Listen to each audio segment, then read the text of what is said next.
pledge allegiance to the flag of the United States of America and to the republic for which... Presentation of school letter grades and school improvement plans. Ms. Samaniego. Yes, good evening, Mr. President, board members, and staff. As you all know, we were issued the letter grades became official early November. And so it is customary that we have a work study session in which our school principals talking points that they will talk to, and we're trying to get out of here on a decent time, but yet provide enough time for the principals to answer any questions that you all may have based on what you hear each one has to share out. So they will explain to you their letter grade points, and then just some of the strategies or action steps to attain that SMART goal that they all have decided upon. And that's how we're going to Clausen principal. While she's coming up here, notwithstanding what they're going to do here tonight, they've already gone over all of this individually with the administration, Yes. right? Yes. Okay. Go ahead, Cora.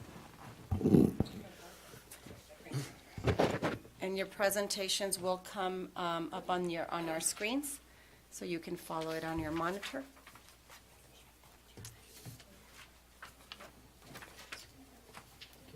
Good evening, Board. Mr. President and Board. Can you guys hear me? Yes. Yes. Okay. There. Now you can hear me. Oh, it was close. Okay. We'll wait for that to come up on the PowerPoint. Okay. So, next slide. Oh. Okay. So this is just the letter grade scale. This is how K-8 was determined their letter grade. So this will cover all the elementaries and middle school. And this was Clausen's. If you notice, we did get all our points for growth.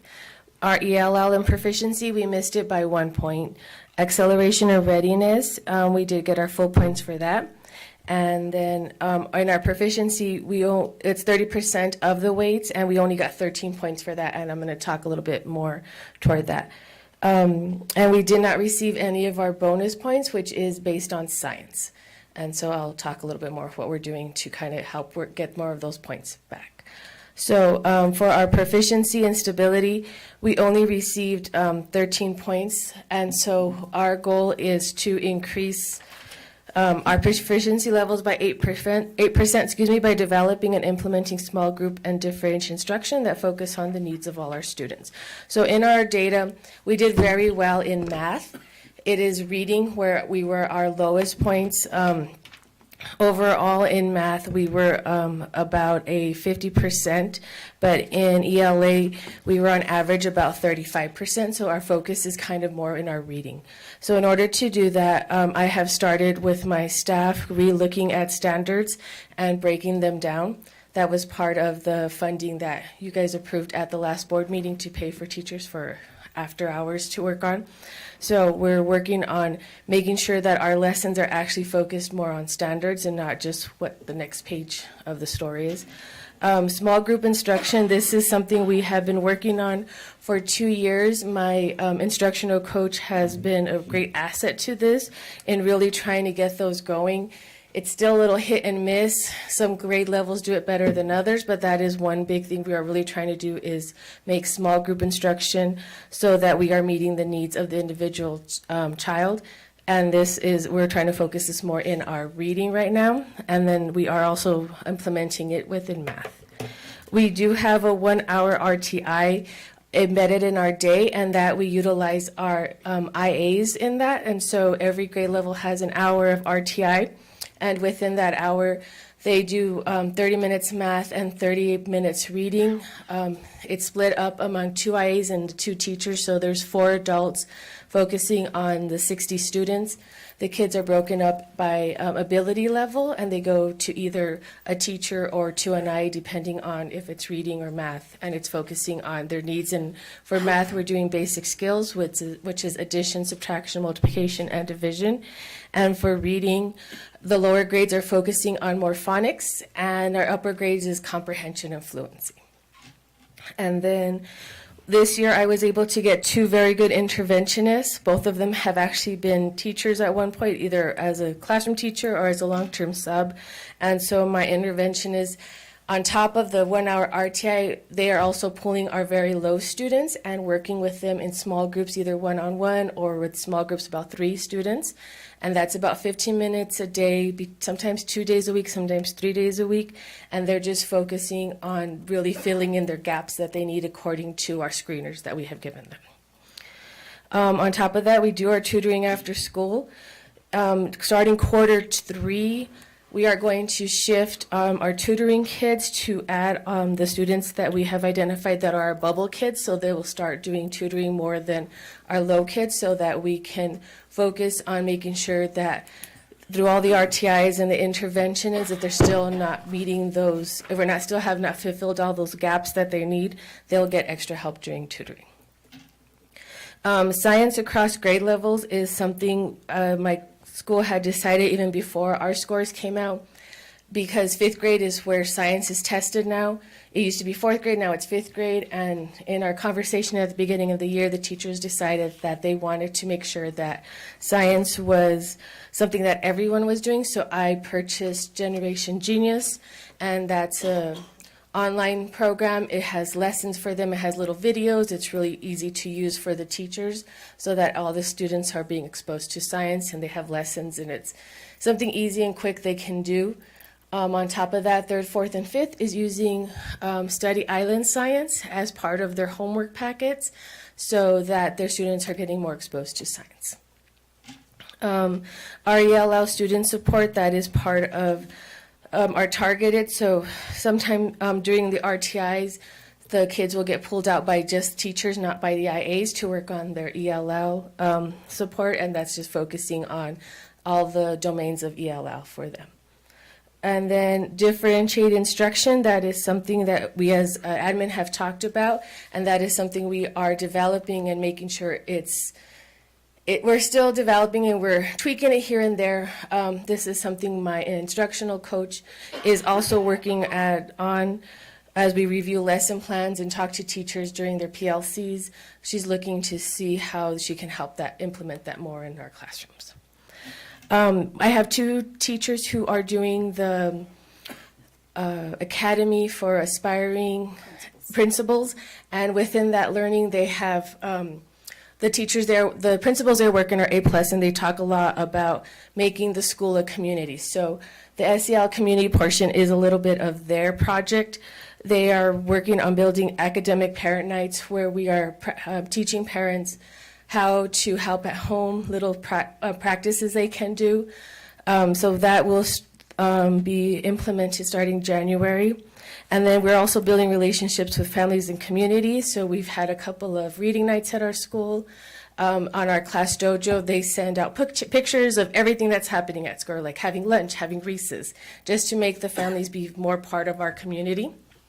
Then we have coming this spring presentations by community members and led lessons. So we're reaching out to the U of A, and to Coaches College to see if they'd like to come in and do some lessons with our kids.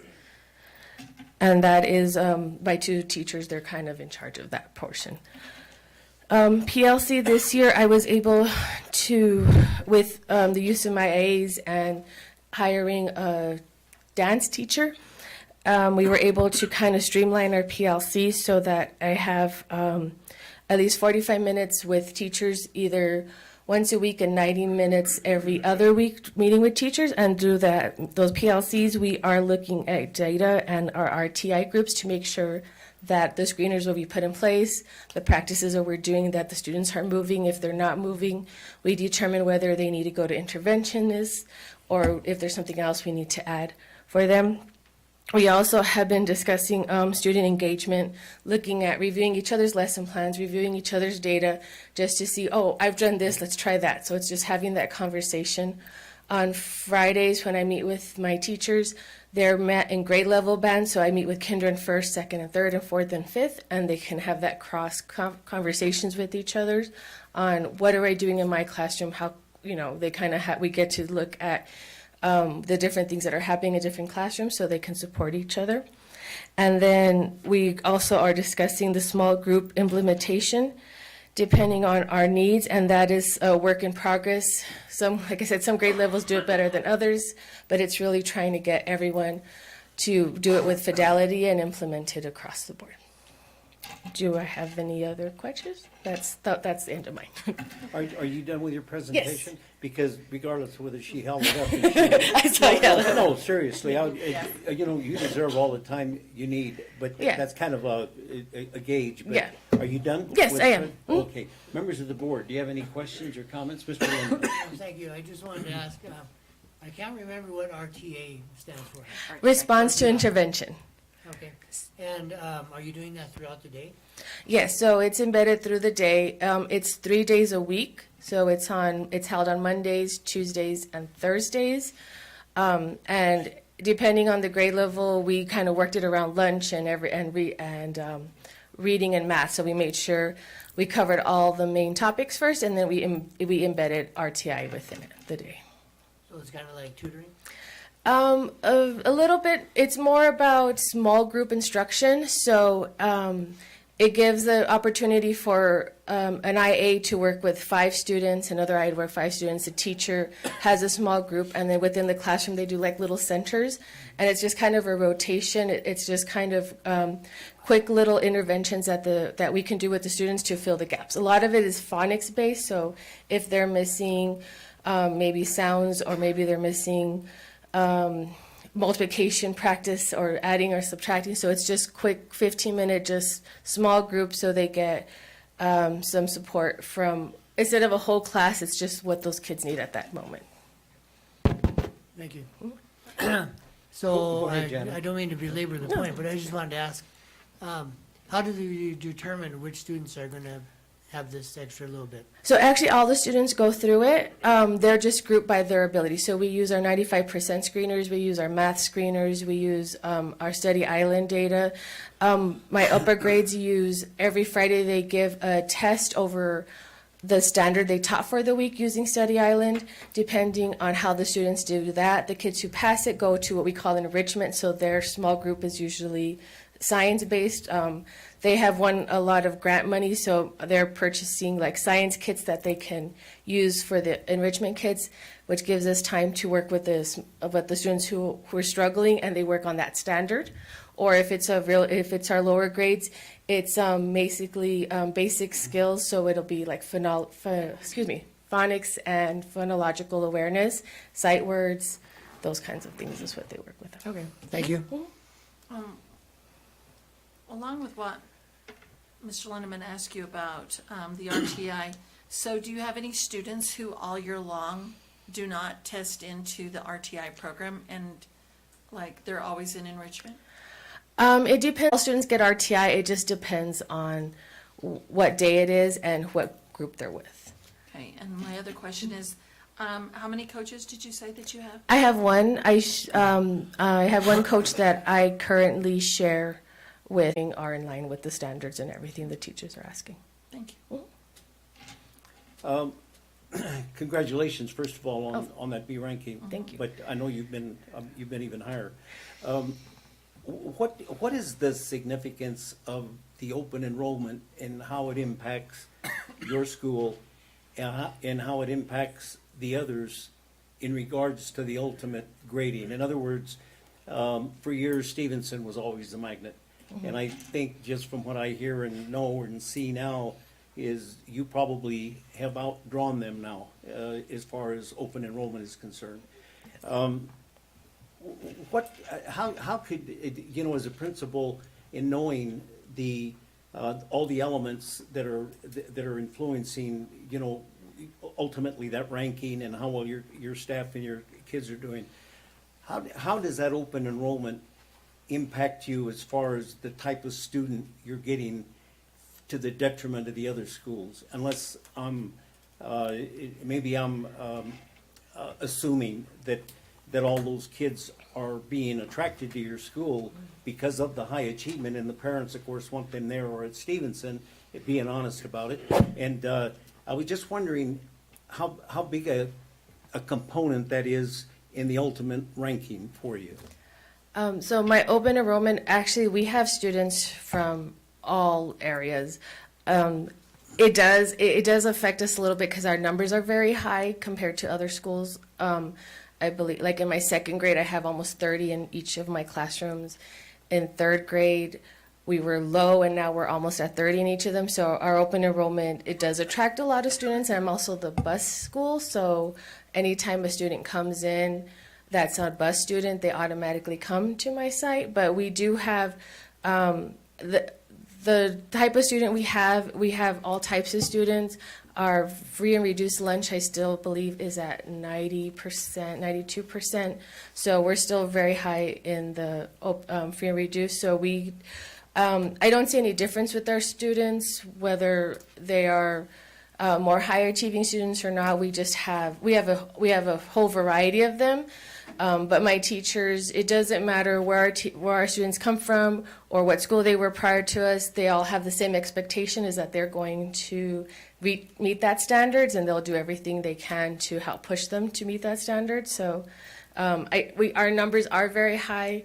I do know that we do have a lot of students on open enrollment. I think the majority of my school is open enrollment. I believe it's about 60% of my school is about open enrollment.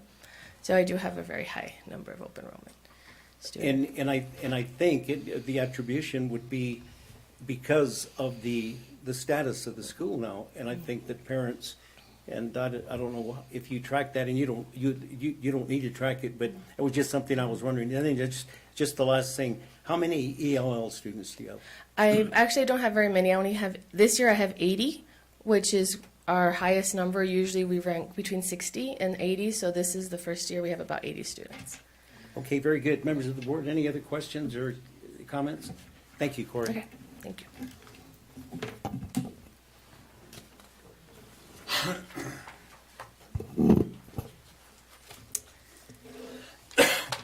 And we do want to congratulate Clausen on their B letter grade and wish that we maintain and or move up. Next, we have Mr. Morales, Ferris Elementary Principal.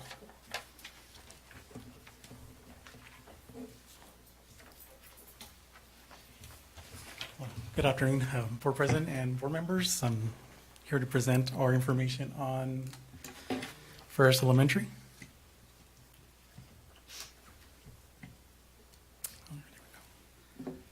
So as you look at the information from our state results, we did have the 30% of the weight for proficiency. We did hit 10.92. In the past, we've done better. So that's also why our focus is here as well, is to work on the proficiency versus the growth. The growth was 47.5 points that we got. For EL proficiency and growth, we got 3 points this year. Sadly, we did not have any students who tested proficient this year. We did have students that moved up. Sadly, we had students that moved down, so that's also one of our main goals this year, to have students actually be proficient, and we are working hard to do that as well. Our acceleration, we got all 10 points for that. So a total of, we did get 1.5 bonus points this year as well, and our score wound up being at a 72.92, which was a B. So we're right at the cusp of, 0.5 between being a C and being a B. So I mean, our work is, we have our work ahead of us, as we have been doing all this year. So some of our things that we're doing this year kind of are going to probably sound a little similar to you from what probably other schools are doing as well. So our goal is to move from being like a whole instruction to also adding more small group instruction as well in the classrooms. Also, we do have also response intervention, which is RTI, also embedded in our daily schedule. But for us, it ranges everything from 45 minutes for lower grades to about half an hour to 35 minutes for the upper grades as well, because depending on the times and that we have throughout all our other subjects that we're teaching throughout the day as well. We do offer tutoring also as well for our K through 3. Their focus is ELA, reading. And then 4 through 5 is a combination, determine what day the need is, whether it's math or if it is ELA as well.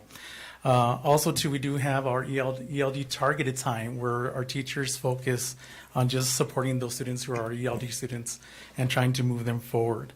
There we have teachers who are using different like strategies, for example, anything from verb tense studies to syntax surgery, reading, and so forth, phonics as well, depending on the level of student as well.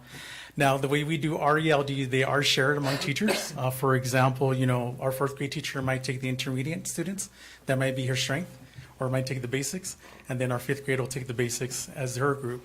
And during that time, we also have our interventions that are kind of involved with the gen students, the general education students, where they either pull them out and they provide those foundational skills, something more specific, something more targeted that those groups need as well. And the way those groups are structured as well is all based on either, data that teachers either collect, whether it's a benchmark score, whether it's a fluency score, whether it's something that they've a topic assessment they've done in the classroom. So it's all based on, the needs of the students, even just for as simple as checking for understanding throughout their lessons in the classroom as well. We also, and I'll skip that one because I'll come back to that in a bit. Also, like I said, we have our interventions who are very specific and targeted, everything from phonics to, NELA, everything from, letter sounds for the kindergartners to even first graders that need it. Our math interventionist is working either on facts, for example, multiplication, division, addition, subtraction, counting from 1 to 10, depending, like once again, it all depending on the need. Counting from adding within 100, adding within tens, depending on the need.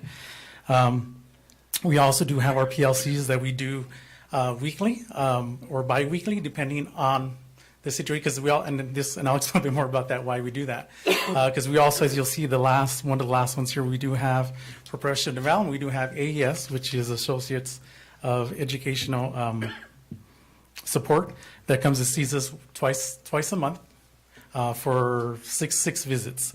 And we also have our personal thinking maps, letters, and MTSS that we've done also for their staff. So now reflection on AES, this is the reason I mentioned about the Mondays, because they come down. For example, in October, they came down twice, which is the Monday and the Tuesday when we have our PLCs. So they came down September, October, and November. So they've already come down 3 times, and then they're going to come back in January, February, and March. And AES, the reason we're working with AES, I'll explain a little bit who they are. So our scores for our letter grade, our lowest scores were in the area of math. And if we look at our history of Ferris, we've always been very strong in math versus ELA. For example, when we did get our first letter grade of a B, that solid B, we were at 63% proficient in third grade, 60% proficient in fourth grade, and 66% proficient in fifth grade in 2019. After that, obviously, our labels weren't really given to us until this year. Even though we see a 54%, 54, 25, 22, when we look at the actual proficiency levels, they're actually a little bit lower because of the way they use the formula this year. So our goal this year is to really focus on that math. And AES, what they do is they come down, they're math coaches. It's an agency that just focuses on math. But it also is an agency that kind of the way they help us with lesson planning, they help us with strategies in the classroom that can also kind of cross over to other subjects. For example, some of the things we're looking in the classroom now as we do our walkthroughs, we're looking at, for example, talk moves, focusing, our students talking to each other when they're trying to solve a problem. Anchor charts, those beautiful, here's the model, here's the vocabulary that goes with it, where it's consistent throughout the school.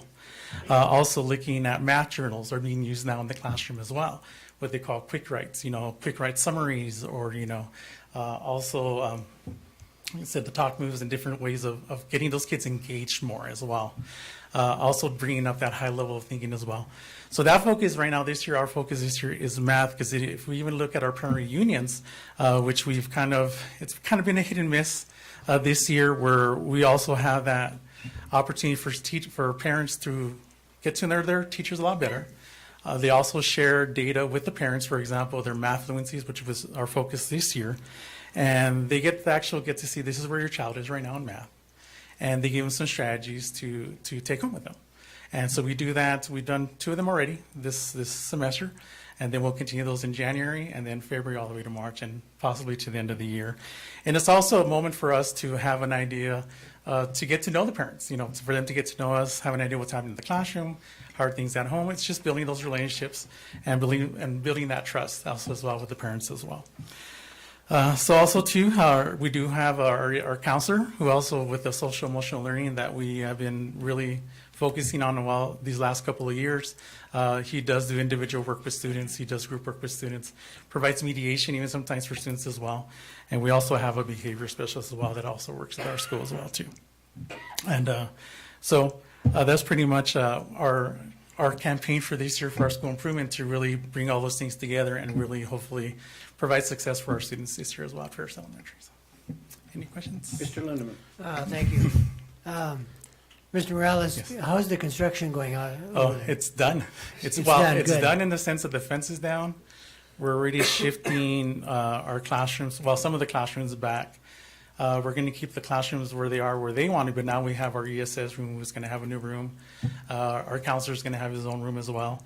Our interventionists are going to have their own room now as well too. So they finished up, I guess, a project that was taking about, what, 4 months, 6 months? Right. Took a lot longer, but I mean, better get it done right than Right. have problems. Yes. So see, that in my mind bothers the kids' concentration. Yes, it is. And Yes. it's gonna affect, and I'm just hoping that they can, recover Yeah. from that, or, but I know that that's gonna affect. Oh, yeah. you And know, that was something Cesar discussed last year, even with the construction company, especially when they came into work, and it was right a couple of months before Zella, a couple of months before ASA. So it was kind of hard to kind of ignore that, and we need to refocus, especially doing the transition from one room to the other that had to be done. But now, like I said, the classrooms are set where they're at, though. I mean, they're very happy in the places they're at. Now it's just providing, using the other rooms and utilizing the other rooms as well. Good, and of course, you said it was done, so this next year, or the next semester should Yes, bring yes, everybody and- back up to speed. Yes, and everybody's already moving to their rooms in the sense of, like, for example, ESS had their research room, but now that's going to be the IT room. But the kindergarten room, that's like a full 2 classrooms, will be used by ESS in order to do their work there, obviously, and also to provide a space for OT and for speech as well. So Thank they're you. gonna- thank- Yeah, good work. And congratulations again on Thank you. your B. There's no shame in that. With your ELL population, Yes. approximately how many students do you have? 48, You have 40, 47, yeah, I think there was one, yes, 48. I have the numbers 48 for myself. Yeah. Okay, and your enrollment is, 137, I believe. okay, Yes. all right, just, I'm taking notes. Mm-hmm. With your testing, and I like that you tested 100%. That was really very good. With the testing, were you highest in math or in ELA? ELA. Yeah. Okay, so, This current year, yes, ELA. all right, so that's what I needed to know. Okay. That's all. Okay. Other questions? And I would just add, Mr. Morales, being that your goal is obviously to increase the proficiency level, and knowing that this year we weren't able to we only got, I think, three points for the EL Yes. proficiency.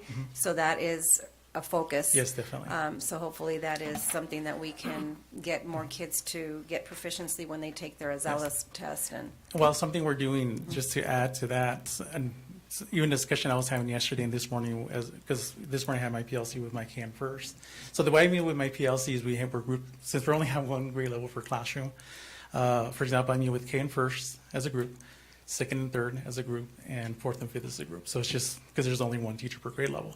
So that was actually a discussion we've been having yesterday and today about, once again, talking about Azella and how we're going to prep these kids, making sure we're exposing them to as much as possible, the sample tests that they have out there that they can look at, that they can try out, make sure they're, speaking in full sentences, and we're finding that a lot of kids are very fluent in their language. They're very fluent, especially their kids. They're very fluent, and they're just, some of these kids are just missing it by like 2 points, 3 points in a certain place. Most of our kids that are intermediate and the upper grade levels, the 3 that we have actually, it's 250 and above, 250 and above, and then there's that one that's 248. So it's just a matter, once again, our goal with our teachers is to move that kid up and just really push it, really push it. So one of our goals that we're discussing yesterday and this morning is to actually bring in and invite those parents individually and just say, look, this is where your child's at. Once again, remind them, this is where we need your help, and this is where we're going to do our part, and kind of share that support for the child. I I do have a couple more questions. Sure, Not a lot, absolutely. okay. Go ahead. But along with your ELL, do you see that grammar is still a big problem? Yes, yes, yes. And we did a comparison at the beginning of maybe, I would say September, mid-September, where we did look at different sample writings from each grade. I said, bring me your best, bring me your mid, bring me your low. And each teacher brought me there and we didn't put no names on them. We said, okay, look, I'm just going to give you a set from this grade level. Actually, I didn't even tell them what grade level. Here's the set. Here's the set. They were all from the same grade. And I said, okay, rank them from best to mid to low. And so here, put this one here, put that one there. And yeah, they put them all, and they were all pretty in sync. The highest writer from kindergarten, kindergarten was a little different. We focused on it, but obviously a lot of them are coming in with new. But when we looked at first grade to fifth grade, a lot of those top writers, even the lower grades, had a lot of good qualities of what a fifth grader would have. Maybe less sentences, maybe a little bit more, first of all, finally, using those words. But then as we saw the middle ones, there was also a consistency across the grade levels. And then the low ones, we saw a fifth grader who was writing like a first grader. So we did do that comparison, and talking about that was something I was even thinking earlier today, that I think we need to go back now. We're in December now. Let's compare now. Okay, how many do we see where and where? Because that's always good information. But we do see, grammar is definitely is an issue. Yes. Do you have any district coaches working with your school? I did. Just recently I found out I'm sharing one. And even then, can I be honest? It's on a need to call basis, like when the person can. Okay. Yeah. And my last question is, what's your largest classroom? 32, which is my first grade class. Right. Yes, so Miss Zuniga is a saint. That's what I'm going to say. She's doing a wonderful job. Being that she's a new teacher, she has good management. Kids love her, parents love her. She's working hard. Yes. Thank you. Thank you, Mr. Morales, and congratulations to Ferris and on their B. Thank you. Thank you. And next we have Ms. Claudia Leon, Joe Carlson Elementary Principal.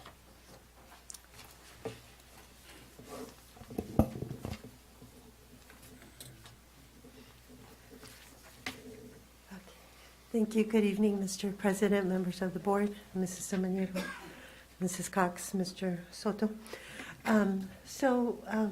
For Joe Carlson, these are the categories and the points that we were awarded for our letter grade this year.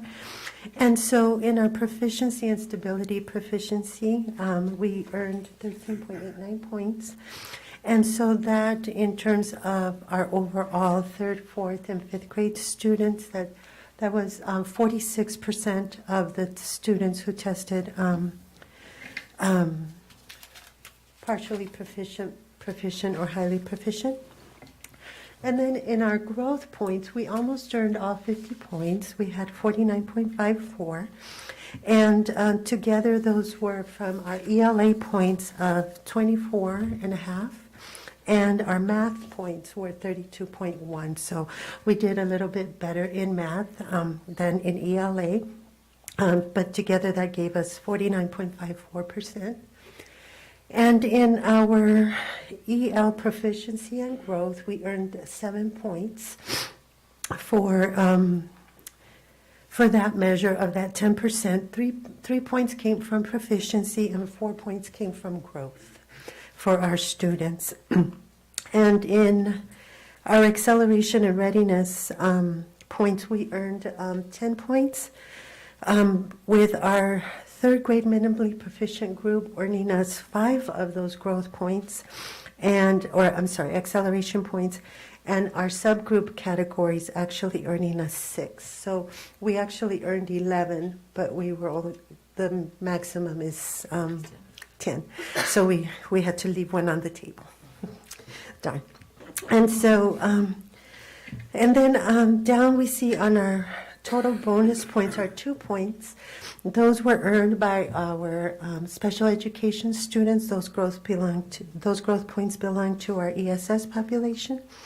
And so our total points earned were 82.43. And so that is how we got our RB for Joe Carlson for this year. Which one is? The top one? Thank you. It's Paul. Sorry. I just need my other slide. Thank you, dear. Thank you, Miss Alma. Miss Alma's always saving me from something. Okay. And so I know that my colleagues have spoken to some of our similar initiatives that we have. And our SMART goal for Joe Carlson is to increase our student achievement by 8% in both ELA and math as measured by our ASA scores during the school year of 2023. And so our focus into strengthening instruction for students, we too have been looking at the alignment with our academic standards and how they align to our curriculum pacing guides, and then also how they crosswalk with the English proficiency standards because of our EL population. And so with those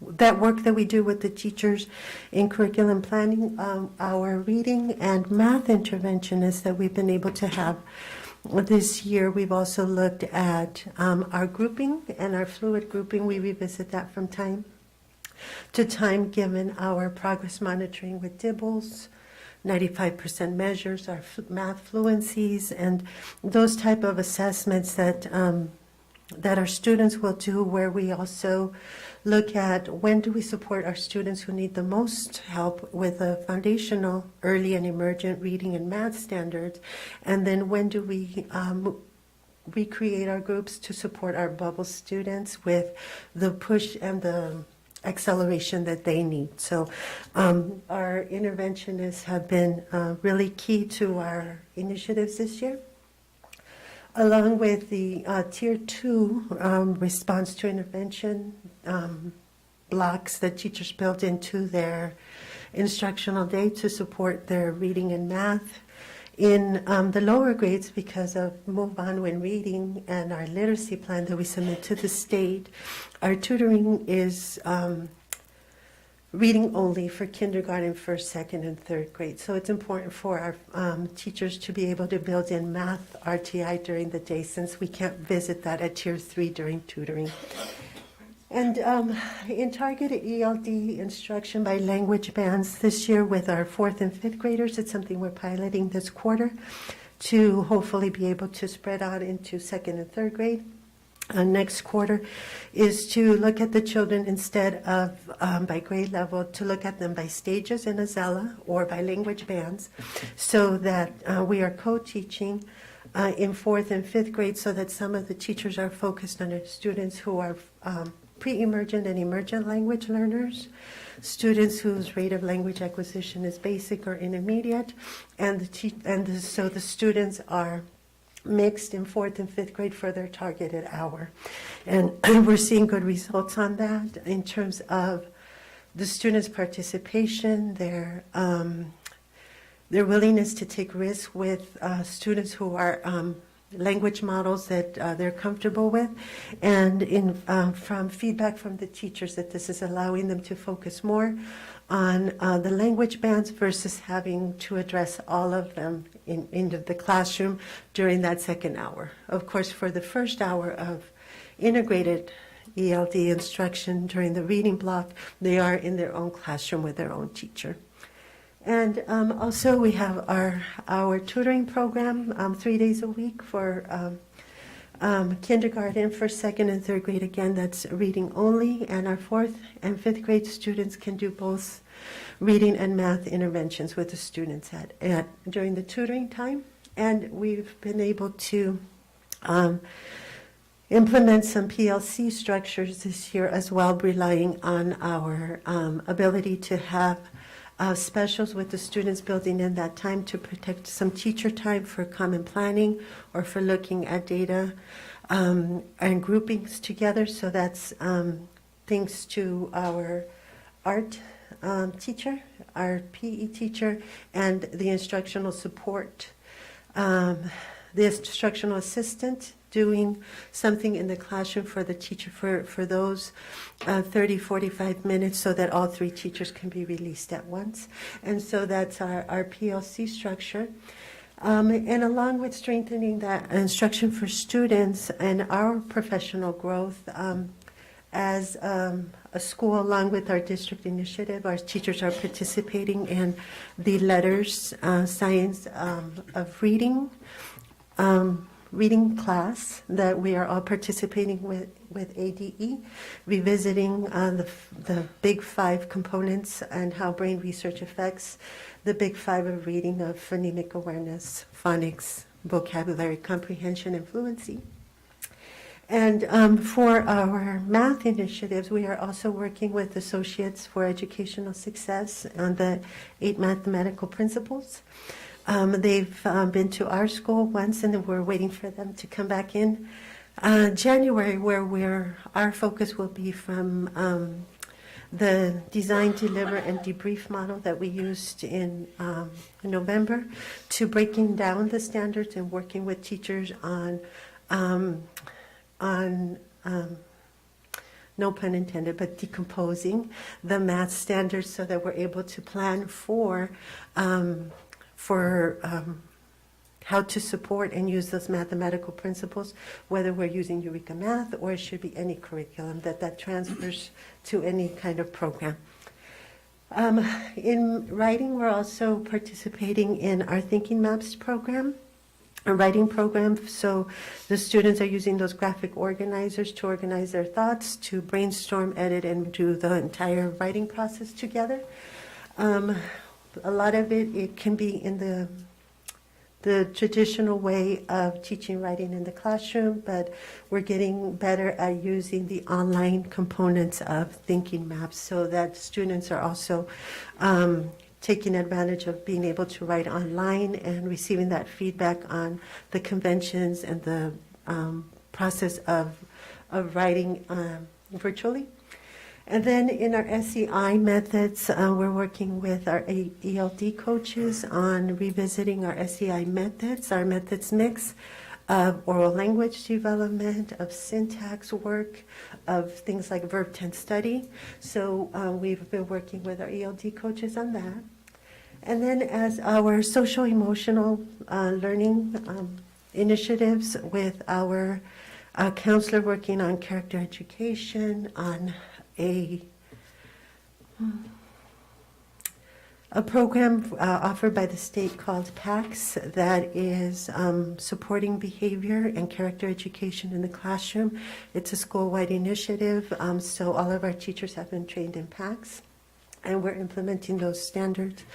Our counselor works with individual students that teachers might refer, our group sessions, and she also makes time to go into the classroom to teach lessons on character education, support our students who need sensory stimulation, sensory support, regulation strategies, as well as our behavioral specialist, whom we share with the district, but she provides strategies and classroom support to teachers in the classroom as well. So that's a snapshot, a look at what we're doing at Joe Carlson to maintain our scores. Do you have any questions for me for Joe Carlson? Mr. Lindeman, go ahead. No, thank you. I just wanted to ask, do you think that the construction noise from the high school affected the concentration and learning of the students at Joe Carlson?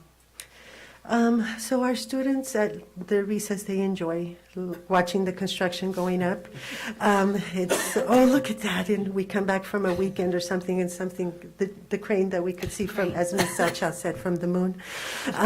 But those kinds of things, they haven't affected the students necessarily during the instructional day, but it's thanks to our maintenance department and Mrs. Amaniego's support that we've been able to manage, because it's the arrival and dismissal part of the Joe Carlson day that is affected by the construction. Our parents have been wonderful. Families have been very supportive of students arriving and being dismissed from the alley, from the playground, because Eddie has been closed, but there's hope for a transmitter, and something will come eventually so that we can have Eddie back. All right. Thank you. Jana, Ms. Salcho. That's okay, call me John. Number one, I want to say, congratulations on your B, but also, I'm really glad to hear that we're using thinking maps, considering it was brought into our district about 15 years ago. So I'm glad to see that that's coming back and it's being utilized. What is your enrollment? 426, Okay. And your ELL population? 157. And do you have any coaches that work? I know you mentioned a coach working like with math. So do you have any other coaches or just one coach? We have one coach, one instructional coach, and it's Miss Carol. We love Miss Carol. And she serves two roles. She's also the district's data coach. So she's shared in that sense, but she's a wonderful support to me and to the teachers.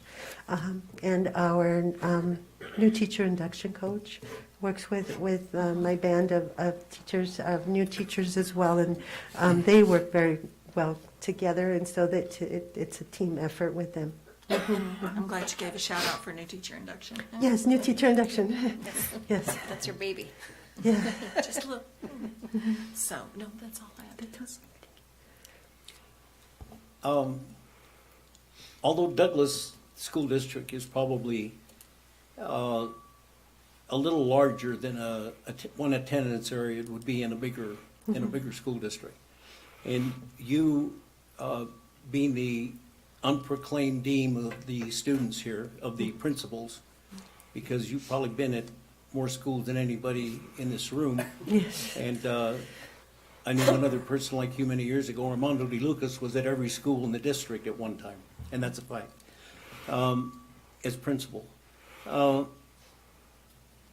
If you'd ever do a doctorate, what would you say about having been in all the different, say, attendance areas in the Douglas School District, about the dynamics, about the difference in the students, and the difference in these letter grades now that say, well, when I was at Sarah Marley, the significant difference there was the ELL students, say, or whatever, and then when I went to Clawson, just kind of briefly, could you just make a comment about the difference in the area or the attendance, and how that bears on what we're talking about here tonight on these letter grades, if you could? Okay, and it's something that we at Joe Carlson work very hard on to establish our sense of community and to involve our parents.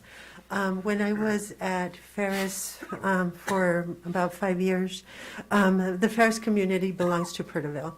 I was forever trying to recruit the A Avenue students, but I couldn't get them. Ferris in itself is a unique area from the families, the supports, because they're generational. Parents and grandparents from Ferris claim Ferris, whether they were a wildcat or they were a coyote or they were a dust devil, all of the different versions of Ferris. And Sarah Marley is unique in itself. It's in my neighborhood. The children around me were my neighbors were my students, and the community at Sarah Marley is also very supportive of families. It's also a community school. And I can say the same for Clawson. It's a community school. So our challenge at Joe Carlson is to bring the wide boundary that encompasses Joe Carlson, because it's my children who live on the north side of 10th, from Pan American through the highway, all the way back down. So back in our day, when we were Joe Carlson here at this site, we were the bus school when I was a teacher here. And when A Avenue closed, the bus children went to Clawson, and that's what happened since. Because we brought 15th Street, 15th Street came to us, and that was a change. And so 15th Street community got absorbed by Joe Carlson. And then when we left this building and went to where we are now, this Joe Carlson, we took the next communities, which is A Avenue School. So where we are right now, we're actually 3 schools in one. And so parents I still identify by that community, whether they're 15th Street families, A Avenue families, or Joe Carlson families. And our parents, our PTSO, and our teachers work very hard to disregard all of that and be one community. So it's, Okay, I appreciate that assessment. It's interesting, but we'll talk about that again sometime, because, you know, the disparity, and everybody wanted to flee from Sarah Marley. Nobody wants to go to school down there. All of that, all of those things that swirl around all the time, when you look at these letter grades and you think about all those dynamics about people in the open enrollment and going to all the schools that they think are the better schools, when the building looks nicer, but it's really the staff that makes the difference. Those things are always intriguing, especially here when the demographics are basically all the same. And it just depends on how you spread them out and how the parents decide they're going, and where they're going to send us kids. Thanks, Claudia. Thank you. Very much. Thank you.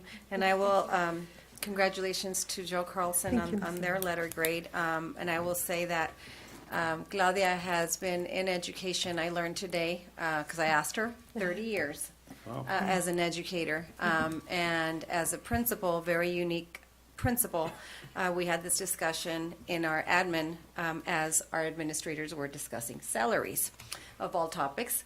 And we were asking Claudia, you know, the uniqueness when she was at Ferris compared to Sarah Marley, and the level of work that a school principal has to do.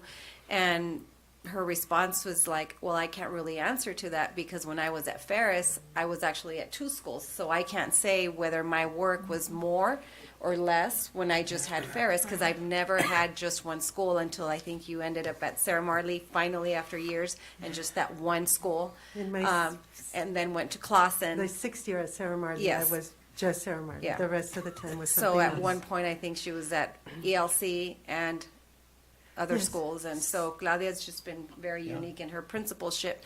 But I think in terms of that, Mr. Bahrain, we are very similar in our demographics between, let's say, Ferris, Sarah Marley, well, all of our schools. Carlson. However, each school has its challenges. So, for example, like Sarah Marley, you probably dealt more with maybe attendance issues than you would at Clausen. Yes. And so there are some unique features, and she'd be a good person to get some feedback in terms of that. You should write a Yes. doctor's dissertation on it. Thanks, Claudia. Thank you. Thank you. Okay, go ahead. Next, we have Mr. Jones, Sarah Marley Elementary Principal.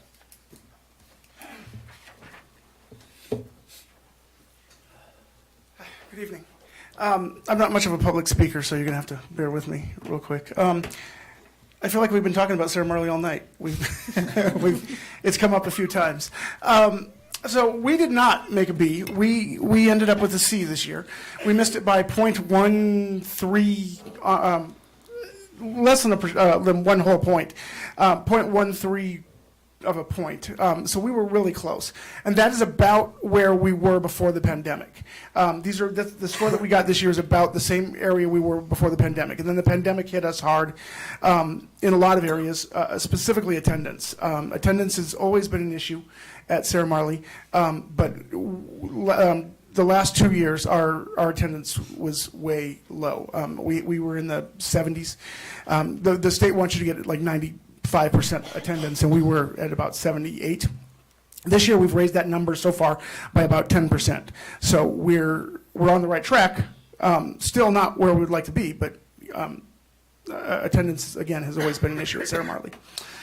So if you add the points up, we got 8.51 for proficiency. Almost all our growth points, 47.70.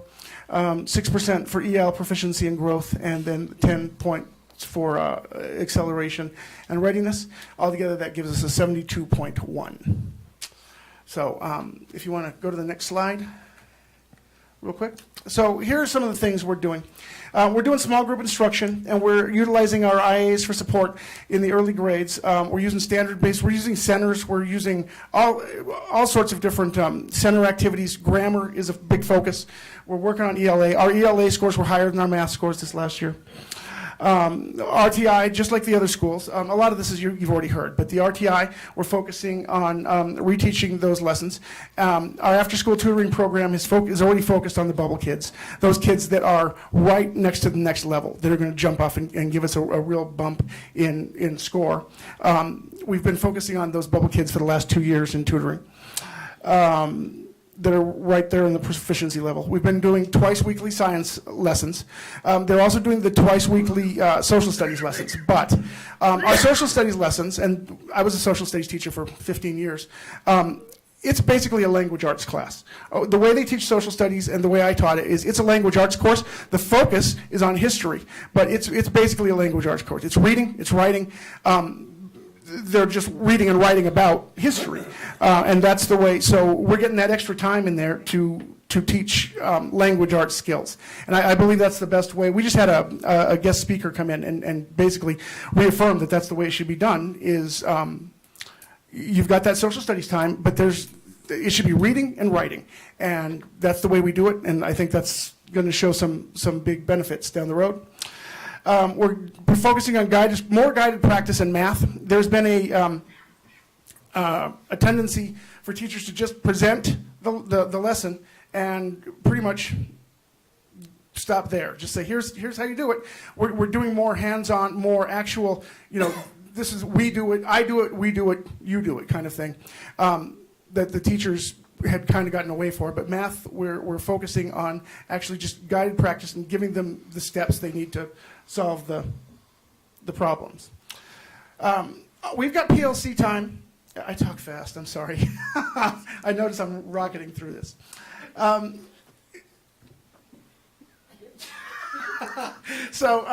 PLC time, my teachers have PLC time twice a week. Once they had it already during, they have computers or PE. We have recently gotten, we had there was a wellness grant, and we hired an IA to do art lessons. She is amazing. I cannot tell you how much, those kids love that art class. If I can keep that position, it would do wonders for our school. So they have art, and we're using that time, the teacher's time, when the kids have art. We're doing walkthroughs. We're doing peer walkthroughs. The teachers are walking to different classes, and we're seeing things that it's not evaluative in any way. It's just here's some ideas. Here's what these teachers are doing that you might be able to transfer to your own classroom. And then we meet and we discuss, or we do that twice a month, and then the other 2 times a month we meet to ladder our curriculum to this is what first grade's doing. Is it leading into what's going into second grade? We want to make sure that all the grades from pre-K all the way up to 5th, there are no gaps. There are all the knowledge is filled in, and so we're taking that time to meet with different grade levels and meet that way. So twice weekly PLCs, peer walkthroughs. We've also got. So last year we had some trouble with in-services just on the teacher PD days. So this year I've got some experts. I've got some people who do things really well. We've had a teacher give a lesson on anchor charts, the charts that you just have up in the classroom that show the kids basic information. I'm doing one on guided note-taking that we did that again, the guest speaker we had the other day brought guided note-taking up as a strategy, and I used to do that in the classroom. We've got centers. We've got some teachers who are really strong in centers that are showing kids, other teachers how to do centers. We had a verb tense study on verb lessons. I've got a lot of new teachers, and the thing that I learned when I was getting my education was your classes don't prepare you for the classroom. They don't. Everything I learned about being a teacher, I learned doing student teaching and in the classroom. It's all in class. It's theoretical. It's here you go. Here's what you're gonna do, and then you get in the classroom and it's like this is nothing like what you taught me. So we've got a lot of new teachers, and we're trying to really give them mentors and give them the strongest leg up that we can for being successful. So we missed that B. It was it was heartbreaking, but at the same time. I feel like that. I feel like we're going to get there, and I feel like we're on the right track. And before I took over at Sarah Marley, I know that Sarah Marley gets a bad rap sometimes, as being one of the lower schools, and I was part of that before I took over there. But man, those teachers work hard every day, and those students are, I mean, some of those students are facing challenges like you would not believe, and we're doing our best for them. And it's a really great place to be. I cannot tell you how much this is my third year there, how much I appreciate the hard work that everybody does and the hard work that those kids do. And I really am, I'm so proud to be at Sarah Marley. Well, congratulations to you and your Thank you. staff, especially for bringing that up and maintaining it. I'm not gonna have to go to church Sunday. That's very good. Mitch? Mr. Lindeman, yeah. Thanks. I just wanted to say that I taught for many, many years also, and you can't teach kids if they're not there. Exactly. So that's the number one. And I think you're doing a commendable job. And what I just like to say is that I've never been a fan of school grades. You know, that goes back, I don't know, like 20 years. But the point that you brought out is that you're teaching the individual, and that's the important thing. Yeah, I don't know. You know, this is probably something I shouldn't say, but the C grade that we got is, I feel like that was a fairly accurate representation of where we were last year. I feel like the C, like if we had gotten a B, I would have been a little. I mean, we had a lot of issues last year. Attendance killed us last year, and when those scores came out, I was really quite pleasantly surprised that they were, because we had over 100 kids that missed more than 60 days. And what are you going to do in that case? I don't know how you teach those kids. You can't teach them if they're not there. And so I mean, I was really pleasantly surprised. So as sad as we were that we didn't get the B, I really feel that we can move up, and that I really feel that C was an accurate reflection of where we were. I mean, and it's an average grade. It's not knocking anybody out of the park, but with all the challenges we faced last year, I really feel like a high C is where we were, and we're gonna grow on that, and we're gonna move forward. Ms. Alchow? Okay, well, standard question, how many ELL students do you have? 160 as of last count. I think many? it's really important that that not just our 160. district, but our community knows how many students Yeah. we service through ELL. 160. Yeah, Okay, that's and about your half. enrollment, 301, but Okay. with an asterisk. We don't.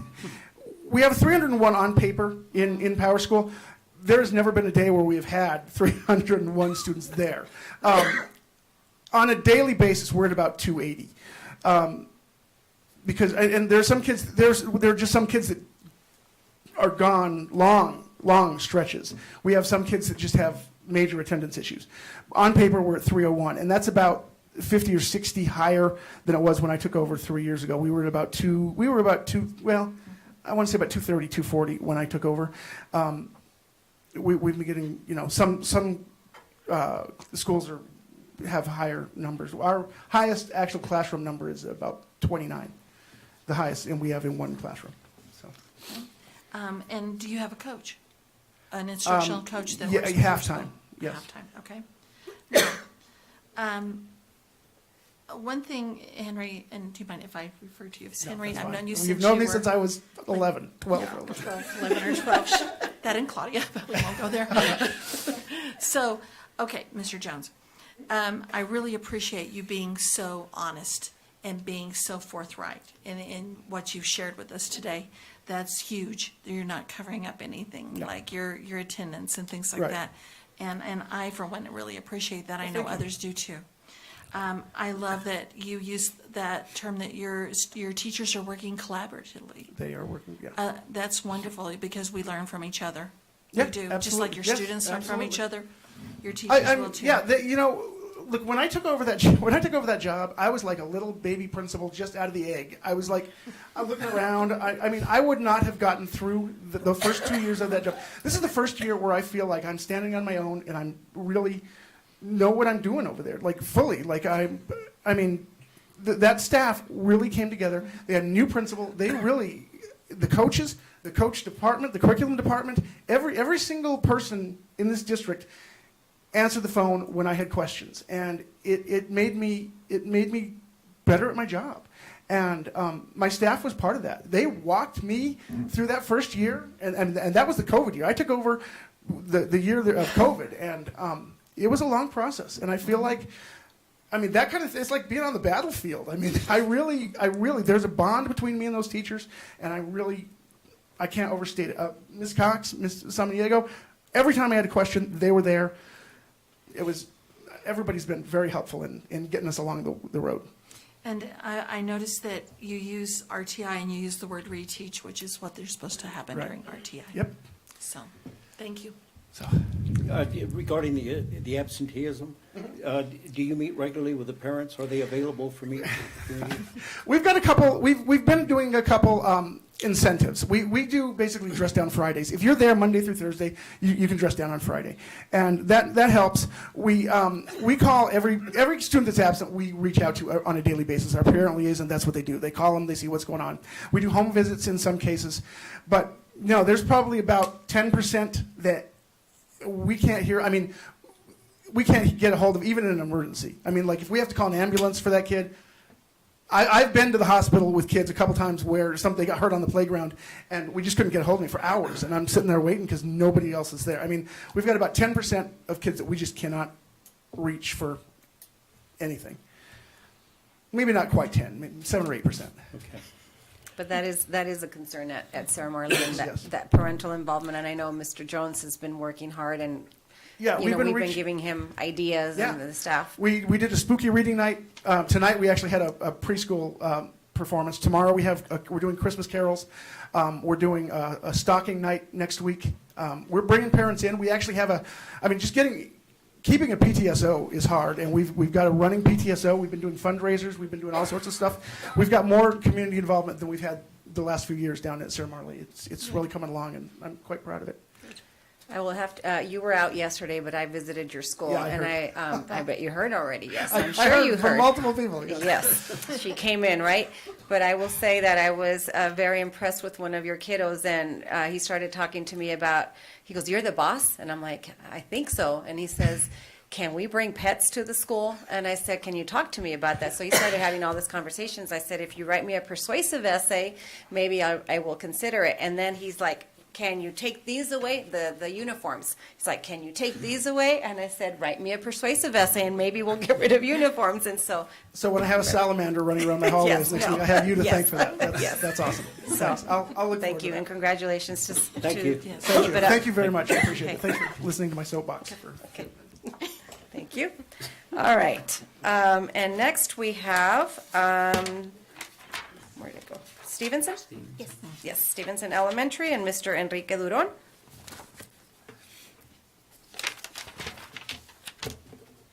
Good evening, President Bahrain, board members, and district administration. I just wanted to go over our data really quick. Our proficiency rating, as you can see, we got 13.8 points, and that's coming down to, we identified the grade level where that occurred. We immediately addressed the issue at the beginning of the school year to make a change to hopefully combat that. Our growth points are pretty high, 48.84. Our EL and proficiency growth, we got 8 points, and which gave us total points 81.64, which left us with the letter grade of B. We saw an amazing jump with our scores when compared to the school year 21 year. We did show a little dip in one of our grade levels, but again, in looking at our data and talking with the teachers, we made that adjustment rather quickly. As far as academic supports go, on the next slide, we have math and reading intervention.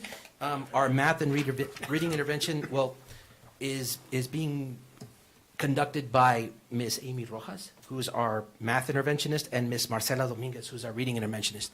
They pull Tier 2 and Tier 3 students, and what they do is they work with the classroom teachers, with the K through 5 teachers, to determine the needs in math. Sometimes some teachers prefer their Tier 2 kids to go with them, and the teachers work with the Tier 3 students in after-school tutoring.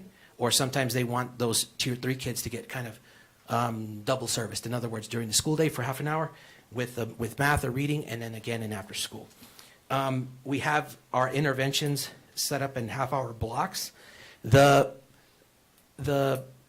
students, the groupings are considered very fluid, dynamic.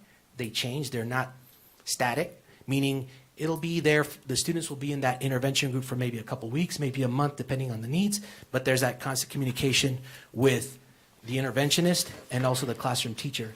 So if a teacher determines, you know what, they're making growth, let's exit that student out of intervention and let's invite another student in. So it's constantly moving and changing as time goes on. Initially, at the beginning of the school year, we identified students to participate in math and reading intervention based using Dibble's data, study island data, and also teacher recommendations from the prior school year. Because the teachers know best, they know where they're at, and that way, in the upcoming school year, meaning this school year, these 5, 6, 7 kiddos, probably a good start to get them started with interventions.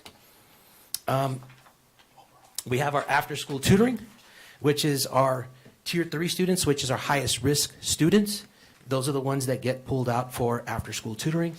We've had a really amazing turnout with that. Teachers, again, look at the students and they exit the students out of tutoring based on their growth. We've had a lot of students make good gains, and they work with, and sometimes we'll meet with the parent and we'll say, you know, their student has made pretty good growth. We're going to exit them from tutoring, but we're not going to, you know, let them out in the cold where they can still continue with 21st century. So in 21st century, we have the homework club. And so what we're trying to do is we're asking teachers to provide academic packets for the instructional assistants to work with them during the day. I mean, during the homework club after school. So that could be math facts, it could be flashcards, sight words, that kind of stuff. Or maybe just remedial work that the students need help with during, that they need to finish up. So we're trying to make like a cohesive thing where obviously there's tutoring, but in 21st century in the homework club, who are not in tutoring, they can still get some academic services there. We have our academic coaches. We have Ms. Roxana Martinez, who is with us half-time. So she's with us, and she's supporting, she does a great job of supporting our 6 new hire teachers. And one of the things that she's working on, one of the initiatives she's working on to help with our ELA goal is to work on reading centers. So that's where working with small groups. Teachers work in small groups and do rotations.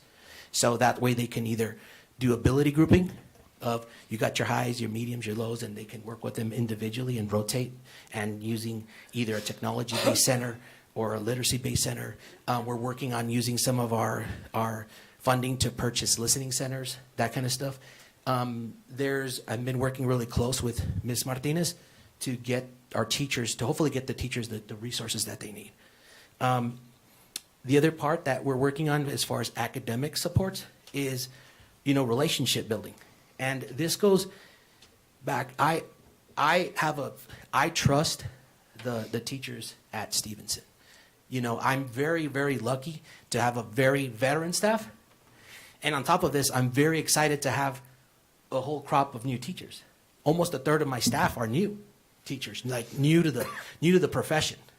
So it's good, and they're eager, and they're doing a great job, and I have a lot of trust in them, and I'm lucky to have them, and I trust them. And on top of that, with relationship building, this is important for me. Is I take a lot of time meeting with families, meeting with parents. You know, whether it's they send me a dojo message or they want to meet with me after school, I take a lot of time trying to build that trust with the parents. Sometimes they'll ask me questions about how do I help my student at home? What can I do? Or just general concerns, academic concerns, social concerns. But again, we're a team. We see it as there's a team where we are at the school and the parent at home. So it's a lot of the parents, I'm getting a lot of positive feedback as far as them getting the academic support that they need. A lot of our parents, you know, their Spanish is their primary language. So that's a challenge on how to support their students at home. But on top of the relationship building, I was invited last year to participate in the AZI Leader Program. Mrs. Samanego asked me to participate in that through NAU. And in November, we went to a conference in Phoenix. And Mr. Jones and I, we actually did a site visit at one of the schools in Phoenix in Roosevelt School District, South Phoenix area. And the principal there, who was very successful, the first thing he was talking to us about a lot of things, but he indicated how critical it is as a principal, to build relationships, right? We got to build relationships with the staff. We have to build relationships with the families and with the students. And the other thing too is, and I think Mr. Jones, I don't know if he remembers, but he mentioned slow and steady, right? Do things, take your time, do them right, So I mean, hearing that from that principal was very reassuring. On top of that, the keynote speaker for that conference, Dr. Day. So the keynote speaker, Dr. Day at the conference, he also, in his presentation, focused on the importance of trust. Trusting the staff that you work with, trusting the teachers. Because, in our profession as in educators, there's a mass exodus of people wanting to leave the profession within 3 to 5 years. Teachers get burned out and stuff like that, and you try to reinforce them, support them in the best way possible so they can continue in the fight and stay and work with their kids. So that's been my focus there at Stevenson. Regarding professional development, we're obviously doing letters as well. As far as I worked with Jessica Castillo and Nicole Mariscal, and we decided that thinking maps training was best for our staff. Number one, because we have a bunch of new teachers, and we determined that many of our existing or veteran teachers they weren't fully trained in it. So we figured let's go ahead and get them up to speed and everyone's on the same page. We've been seeing good implementation of this. I'm working with IT to try to work on some digital templates for the teachers and maybe the students to use, that kind of stuff, so it's a little bit easier. We have right from the beginning training coming up, hopefully in the spring semester. That's going to be with the vendor. And then once the new math curriculum is adopted, then our focus is on math. But this year our primary focus has been on ELA. We have social and emotional learning. We have 45 minutes a week for SEL classes. At least that's the intent. That's the framework that's built, the schedule. Sometimes just to be perfectly transparent and honest, sometimes it doesn't happen, it doesn't work. And it's mostly because the counselor's there to service the needs of the students. And we have to be flexible and responsible enough to what? She can't come and push in for that moment. We got to address the needs of the students come first. So with that comes things that I know I still need to work on. We're still building capacity at Stevenson. As we're finding and doing things, we know that we need capacity. Mrs. Cox and I were talking about just the other day, maybe there is a need for a full-time PE teacher there so we can implement specials much more consistently and to allow more dedicated PLC time for the teachers. That's an area that I know we need to work on, PLC time. And we have it structured, but if there's a little component that's like missing, let's say the art teacher's absent or something like that, or the SEL block maybe the teachers may not meet consistently. So, but that's something I know we need to work on. Our Wednesday early release day is pretty much booked with professional development, which is critical. And but in responding to what President Bahrain indicated earlier about how Clausen is more the school that parents are gravitating to. I didn't mean to offend No, you. not at all. No, but coming back to Douglas after graduating in '96, Stevenson was always the flagship school. And I remember being in the MOS program, and we come from Clausen, and we get so all those kids, it's a whole different dynamic. And so coming here, it's very different in seeing the needs. We have high EL population. We have a lot of monolingual Spanish-speaking students and families. I'm not saying that didn't exist back then, but we have challenges. And in the year and a half that I've been here, it's been, you know, we're working hard. I think the teachers are doing an amazing job. And you know we have work ahead of us. I mean, we all do. But we're going to strive for that ideally, hopefully down the road an A. But we're going to try to be methodical. We're going to work a lot, hopefully with district administration, and get the capacity that we need, staffing wise, to implement those structures to hopefully make that happen. So, any questions? Mr. Lindeman, go ahead. I think you're doing a great job. I hear lots of good things from all the schools, and congratulations on the letter grade. I should have been asking all the principals that, what are the limitations that you can see that prevent us from the A grade? I think I didn't mean to put you on No, the no, spot. no. I should have asked everybody. No. I think that's a challenge that we're all going to work with. I mean, as far as, I think on our end, I think the challenge is, in my opinion, and in talking to the staff, it's mostly how to best meet the needs of our ELL population. Delivering the instruction to them, either it's because right now when they have their EL block, they pull out into another classroom. And sometimes, and in some sections, they have their EL group in their classroom. And then the non-EL students are there as well. So it's like, it's that implementation aspect that might be that can be, in my opinion, cleaned up maybe with more staffing or more structuring. But that to me is one big challenge that I know we need to work on, at least for us and for myself at Stevenson. But that's one thing that I know we need to, that could, hitting that area hard will help us in that area. Thank you. You're welcome. Ms. Salcho? Okay, once again, congratulations on your letter. I know that you worked hard for it. I really like that you designated and disaggregated your data and went from there to try to, find where the holes are, the gaps. So thank you for doing that. And I also like that, and you should be commended on that you tested 100%. And that's to be commended. What is your enrollment? It's approximately 388. Okay. And how many ELL students? Approximately 70.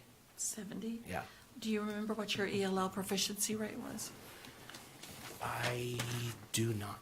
Okay, that's all right. Yeah. I mean, I just kind of caught you off guard Yeah. there. All right. Yes, we are seeing, I mean, I when you talked about things change, the dynamics of a school changes periodically. Mm-hmm. I mean, it does at all the schools. And we've seen it for many, many years. And I know that with ELL, that is a concern that you should probably have at Stevenson. I mean, that's been going on for a while. Yeah. Yeah. And that's one of those things where in talking a lot with Mrs. Roxana Martinez, our coach, we were brainstorming on how to best combat that. How do we best address that? And it's challenging because of staffing limitations. It's challenging because, like I think in the middle school scenario, because you can build it in as a period. Here it's different because in the elementary it doesn't really work as neat, So we have to kind of come up with, and then we have grade levels with 3 sections, some with 2. So it's hard to come up with something that's very consistent. Sure. And on top of that, we have teachers that are new to it and are still trying to get their feet wet. So it's one of those things where I think as we get more experience, I think we'll hopefully get better. And I know the coaches are good resources, like Miss Diane, who we can ask, and we can get some guidance on. I know she's been there on site, so Right. so it's one of those things where I know the teachers have been reaching out to her if there's like a challenge or a hiccup of some sort. So that's been, yeah, EL is our tough spot. Thank you. You're welcome. You know, you mentioned earlier about the parents and language deficiency, inability to speak English. I've thought for years and years that just by time in this school district, that the students here have lost a tremendous advantage because of our location and because of the demographics and the ethnicity, whatever your preference is, Latino or Hispanic, that inherently these kids, when they come out of the Douglas schools, but it's happened over a period of time, is that they've lost the ability to speak Spanish. And the ability for the district and the ability that the district would have with all these ELL students, that if the district were to somehow, again, mandate or on a volunteer basis, have some type of Spanish instruction, because I think it's really, really a disadvantage, and I think it's really embarrassing that all of the kids that live in this district that are Hispanic, they don't speak Spanish when they leave. And I don't know about you, but I watch Galavisión, I watch Univision, I watch them all. And especially you see these politicians now with Hispanic names, when they do their interviews on those networks, they do them in English, and they have to have a translator. Yeah. This district has missed a tremendous opportunity to have our students be bilingual. A lot of them are, especially the ones that we get from Mexico. Of course, we know there's always going to be a percentage of them, a high percentage, and they speak it well. And if you hear them at graduation, when they go into the second language address, it's beautiful. I mean, and they're fluent. They're good because they've grown up in families that are educated in that language. But anyway, I really, really would think that we should somehow, some way, in the future, take advantage of all the situation we have. We could have a clinic, a Spanish clinic at one of the schools, an exchange where we have a high percentage of ELDs, just the exposure. But to me, that's a sin that we've lost. Our students have lost the ability to speak Spanish. And, I appreciate you sharing that because, as the other day, Mrs. Samaniego and Mrs. Cox and I were talking about, challenges and things that I need to work on at Stevenson, right? And so with that in mind, I'm thinking maybe that might be a good opportunity to use some of our results-based funding and maybe look at hiring, or if it's possible, creating that special that I need to help alleviate the scheduling hiccup I have, and maybe doing a Spanish enrichment for the students. Well, 'Cause the I- exposure that these kids could have in these schools, especially Sarah Marley, if you can imagine the high percentage of the inability of those kids to speak English and interacting with them, and if they had some type of formal instruction, Yeah.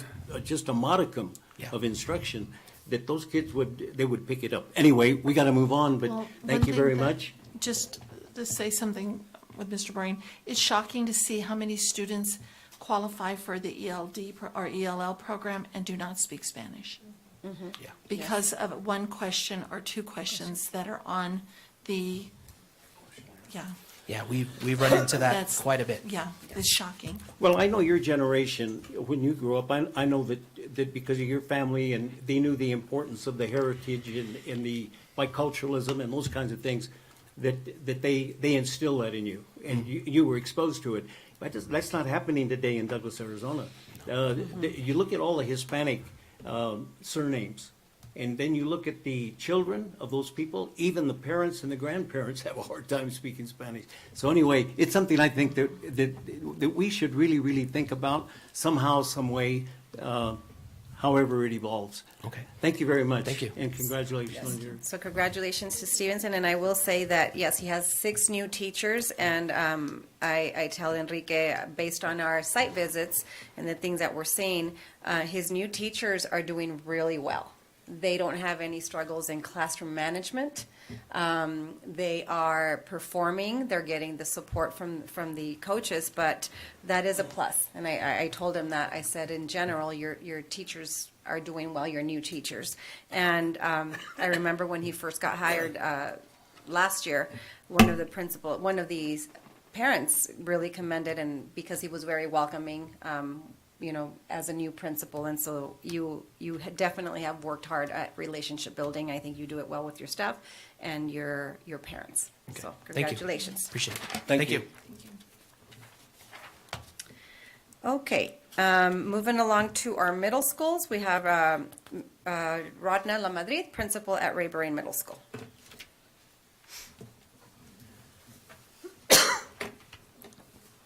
Good evening, Board President, Mr. Burain, board members, and district administration. Our score is a C this year. We missed our letter grade, we missed it by a 0.35 of a point for a B. Based on our prior score, we were a D prior to this grade. So we did make improvement. However, we did miss the B by a 0.35 of a point. For our proficiency and stability, we got 8.23 of the 30. Our growth, that's where we had the most points. It was a 46.81 out of 50. Our EL proficiency and growth was 6 points. Acceleration and readiness was 10. Which bring a total number of student points to 71.04. We did get one bonus point, and that was for our ESS. We did get a bonus point for showing a growth with our ESS population. So that total points earned was a 72.04. I was recently notified that we are on what's called an ATSI by ADE, which is an additional targeted support and improvement. Back in 2000, this is based, compared 2018 scores to this year's scores. Back in 2018-19, we were considered targeted support and improvement. So, and that was in one of our subgroup areas, which was special ed. So we didn't make enough growth to be able to get out of TSI. However, this year, and I'm sorry I can't go into further detail because this is new this year, they added an ATSI. What that is or what their expectations are from us, we quite don't know at this point because they have not given us further direction. However, I feel the stuff that we are implementing currently will help to move us along the right path.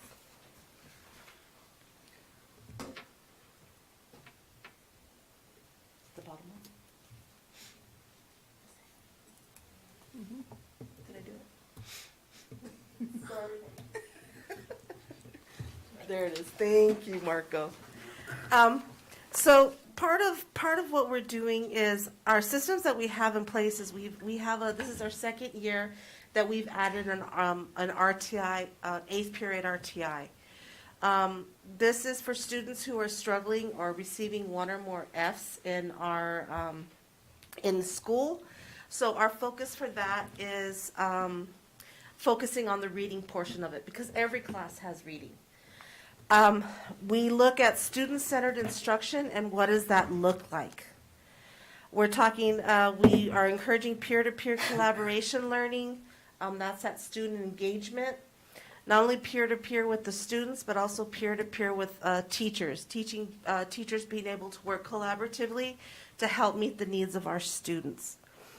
Our RTI focus, that's during the school day. This is the intervention, kind of like reteach, like Jana Maselcha was talking about.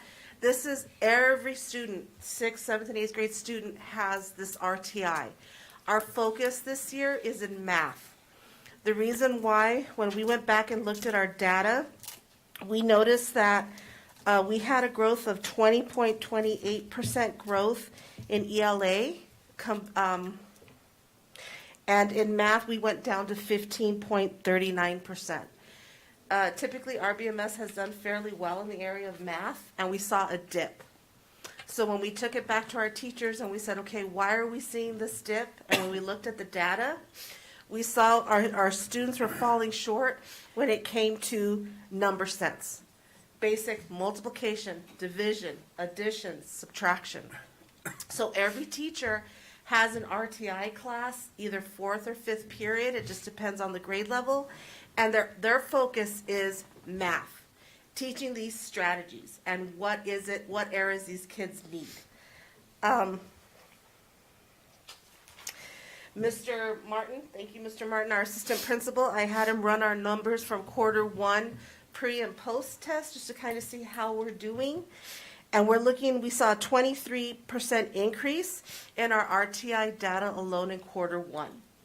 So we currently don't have our Q2 data because they have not taken the post test for the RTI yet. But we are seeing a steady increase. So our goal is to hopefully push that increase in the area of math as well. We also have academic intervention strategies. We have our after-school enrichment and tutoring, and we have our biweekly data analysis. So not only are our teachers meeting in their professional learning communities weekly, it is an expectation that they discuss their data every 2 weeks. Where are we going from here? How is this going? Not only as a grade level, but cross-curricular as well. And our imposed purpose for our action plan, we're looking at movement from compliance to mastery. And my apologies, I have a sinus infection, and so it's kind of hard to speak right now. But anyway, it's the ability to elicit evidence of active student engagement. So when we go in the classrooms, what does that look like? Are the students doing a worksheet just to do the worksheet? Are they actually engaged in the learning?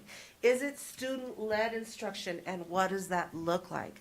Mr. Martin and myself are working very closely in developing professional development and seeking possibly outside sources to assist us with that so that our students can be successful, because our teachers can have an idea what student-led instruction looks like, but if we don't teach it properly to our students, it's not going to be meaningful. It might be meaningful to our teachers, but not meaningful to our students. So that's one of our goals. Implementation of, again, meaningful and purposeful instruction with components of higher level thinking and questioning. So going back to basics, what is the rigor in that engagement with those students? What type of questioning are our teachers doing? And what kind of questioning are our students in return not only responding, but engaging with other students as well? We're also setting goals that are centered around achievement and current data gathering through our weekly level PLCs and our cross-curricular PLCs as well. I do want to put in a little side note. I know you've been asking about our ELL population. So a couple of things that we changed at RBMS for this year that we kind of, in talking with our teachers to see what is the need. One thing was with our ELA. So we usually have one reading teacher, then we have a different writing teacher. So instead of having two separate teachers teaching the ELA component, we have the one teacher that teaches reading, and those students have that same teacher for writing for the next period. We're hoping with that consistency, that'll also improve our ELA scores. Also, so that we can create a baseline and see if it is successful, we have one group of students that are going with one ELA, one reading teacher, and with another writing teacher. And that's only because the way the schedule works out, there's 5 classes that each teacher teaches in their content area, and so I can't go 2, and then this one's left out. So that helps us to kind of have a baseline. This is what we were doing last year. Are we seeing improvement with these two now teaching the same content? So we have a something to compare it with. But I also want to commend that we had 9 of our students be proficient in on the Azella testing last school year. So with that being said, our number of intermediates went up to 66. We also had a huge movement of our students that were basic. We had about 18 students that moved from basic, pre-emergent, emergent, basic to now intermediate. And then we now have about 60 basic. So obviously our stance is what did that teacher do to move them along? So we decided to go ahead and have that ELL teacher now move with those kids who were once, who taught them basic. She's now the teacher that teaches the intermediate, with our hope of getting more, pushing them more out of ELL. And I think that's about it. Very, very good. Mr. Lindeman. Well, I just wanted to, I was curious about the attendance there, as we were saying, you know, you can't teach them if they're not there, but has that had an effect, or? We have an average of about 20 to 25 students, because we do a weekly attendance report with Alma. So our current enrollment is 383. So we average about anywhere between 355 to maybe about 360 on a good week. But when we have things happening like right before Christmas break, any type of holidays, we're down to like 330. We're down to 323. It varies. And then I presume that that's the population that's hard to catch up with. Yes. For what they missed, and, yeah. And one thing that we are promoting at RBMS is we are promoting a lot of, we do a lot with our students when it comes to maybe mediation. So we work a lot. We have students that will write reports with us saying, I'm having an issue with this student, I'm having an issue with that student. We take time, not just for the counselor to do the mediation, but either myself or Mr. Martin, we take time to work with those kids and work with that mediation, trying to help give them those skills that they need, those problem-solving skills. So I think we've done a pretty decent job with building those relationships, and most importantly with those students. They say hi to us in the hallways. I went to observe another school in Tucson, which will remain nameless, but I went to another school in Tucson, a middle school, because we're seeking a possible a program that can help enhance our enrichment there at RBMS and move us forward with that student-led instruction. And I just made me grateful coming back to Ray Berade, because our kids are respectful. Our kids, when they go up and down the stairs, they're constantly, hi, Miss La Madrid. Hi, they're constantly saying hi to each other. Very limited foul language, right, Mr. Martin? And even when we catch them, oh, I'm sorry, Miss La Madrid. I don't know how many I'm sorry notes I've gotten about just little things that may have happened, that they write letters of apology to us. So, and we do acknowledge that. Thank you. That is true, what you say about the respect of those kids, Yes. all of them, in every one of our schools. Yes. And you guys should be proud of that, because you're the ones that are instilling that in them. Ms. Elchow. How many ELL students do you have total? So we have 126. Okay. And congratulations on bringing your the grade up from a D to a C. That's huge. The 9 proficiencies in ELL. I really like that the data the data breakdown that you've got constantly going on and keeping track, and that you're focusing on rigor. But could you just mind? That's okay.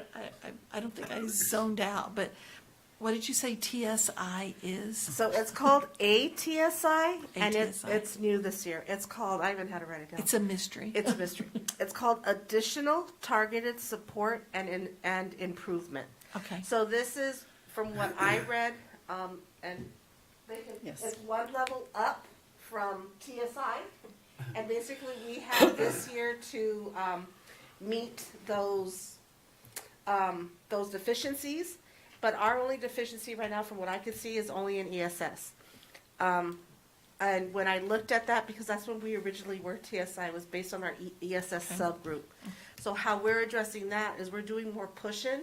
So our students, yes, they receive some resource support in the resource room. The majority of it is inclusion, where teachers actually go in to the SPED teachers actually go into those classrooms, and SPED IAs actually go into those classrooms to assist, and so those kids are there for that content. Thank you. Are your math teachers certified?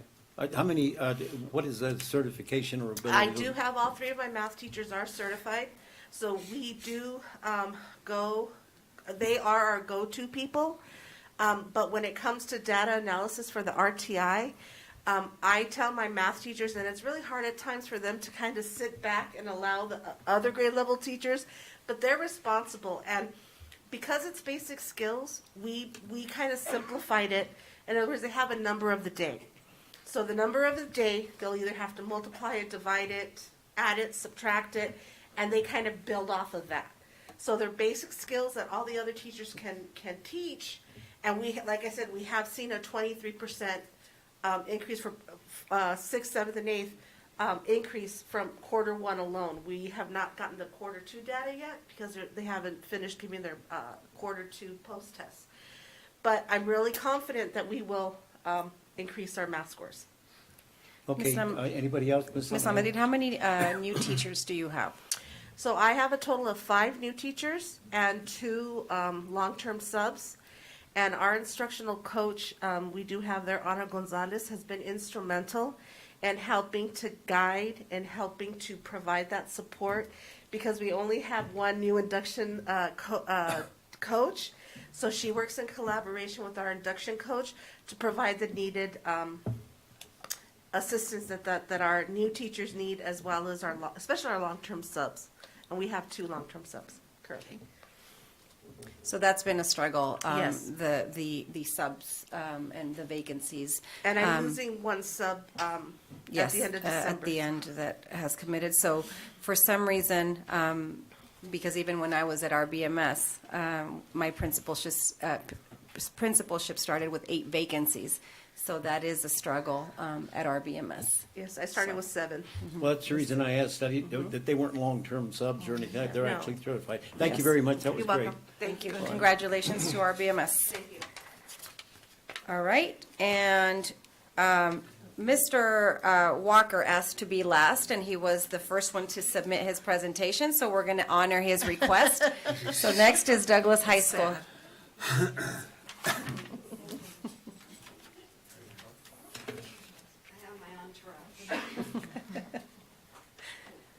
She comes with her support system, Yes, I do. department Came chairs, prepared and today. TOSA.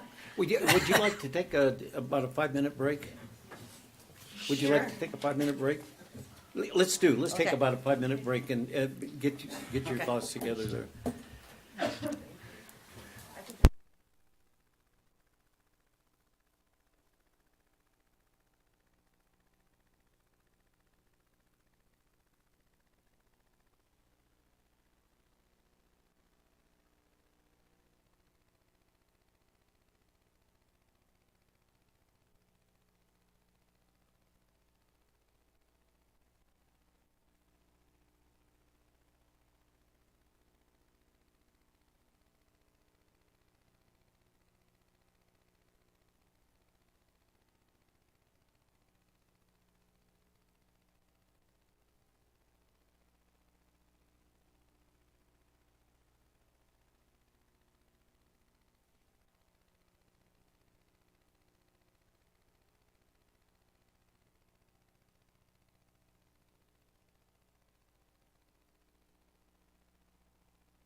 Okay, we're back in open meeting.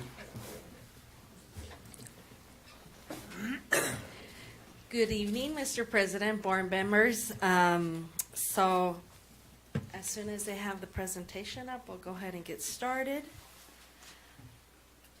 So the high school, our letter grade scale is different than K-8. So you have that for your reference there. So go ahead and move on. Or am I doing this myself? There we go. Okay, so the high school is very different. Our letter grade is determined with different components than K-8 is. So there's a pie chart there available for your viewing.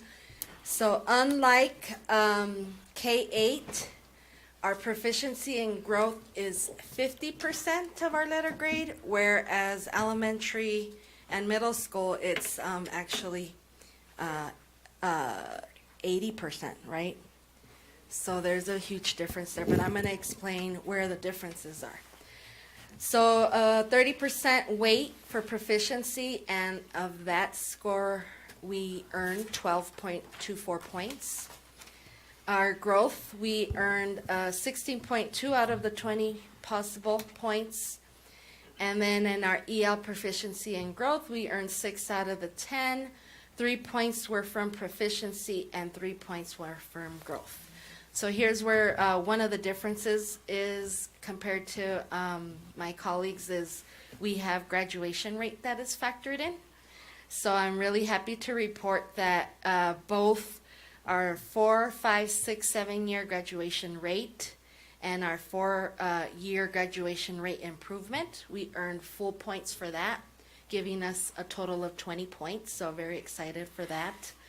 And then the other component that the my colleagues don't have as well is the college and career ready self-report score, and that is also known as our CCRI report that we have to submit every week, and that's why I have Bianca here. She is an extremely important component to our CCRI as well as our counseling department. They work together to get that report done. So there it's a possible of 20 points, and we earned 16.6 points there, so there is room for improvement definitely, and we'll be talking about some of the ideas that we have to address that as well. So we earned a total of 71 points in that top portion, and then happy to report we've also earned total bonus points of 4. So we earned 1 point for our ESS students, which we're very happy to report. And then the other 3 points we earned based on our ACT Aspire testing, which is given to our freshman class. So that gave us 4 additional bonus points, which gave us 75.03 and a letter grade of a B, which I'm really happy to report. So just like everyone else, our SMART goal is to increase the number of students who are classified as proficient in math and ELA by 8% from the previous year's scores. And our state assessment is ACT. And so just very quickly, unlike our K-8 schools, ACT is only given to the junior class. Okay, so keep in mind next year when I'm reporting, we'll be reporting apples and oranges because the data will be reflective of this year's junior class, which this data reflects our current seniors. Okay, so some of the things that we are doing at Douglas High School during our professional development, we've implemented more data-driven PDs in terms of we've been learning to use what we call the 33-minute dialogue data tool. And so, you know, a lot of times when we think about data, we automatically think student scores. But you remember that all data plays a factor in our schools. So it's not just student scores, but it could be attendance data. It could be our discipline data. It could be our parent involvement data. It could be our walkthrough data. So that's something that you need to keep in mind, is that all data is important to the success of students, not just looking at student scores, but other factors that can impact student scores as well. Okay, and along with that, we also want to increase our differentiation in our instruction. We had professional development that I'd like to kind of quickly share. So we had a PD that our ESS department provided, our own teachers there at DHS. So they actually partnered up with our foreign language department. So I actually had Miss Renault do a lesson in French, just to kind of reiterate how important the instructional strategies that you use in your lesson impact what students learn. So, you know, knowing that not everybody in our school community speaks French, they actually played that role of the language learner that a lot of our students are, you know, at our school. So that was eye-opening for our students, and that gave them a different approach to that. So in addition to that, we also have implemented peer observations this year, because I think more importantly, we learn a lot from each other, and providing that opportunity for teachers to go observe other teachers, especially teachers out of their own department.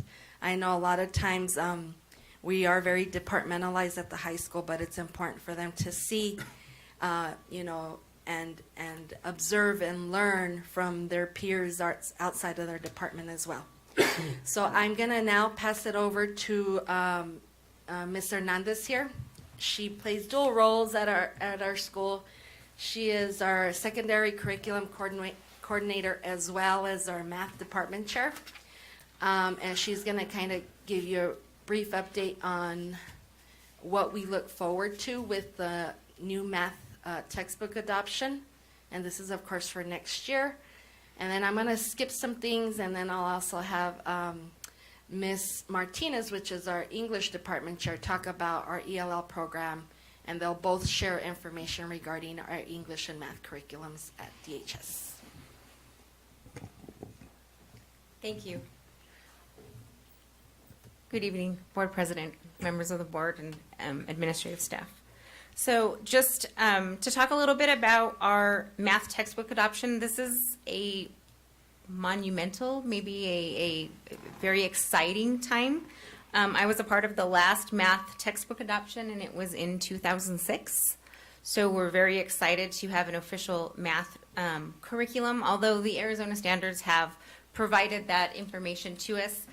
This will allow for greater structure and innovation in our classrooms. Teachers will be able to have tools and resources that many of them were trying to discover and look for on their own.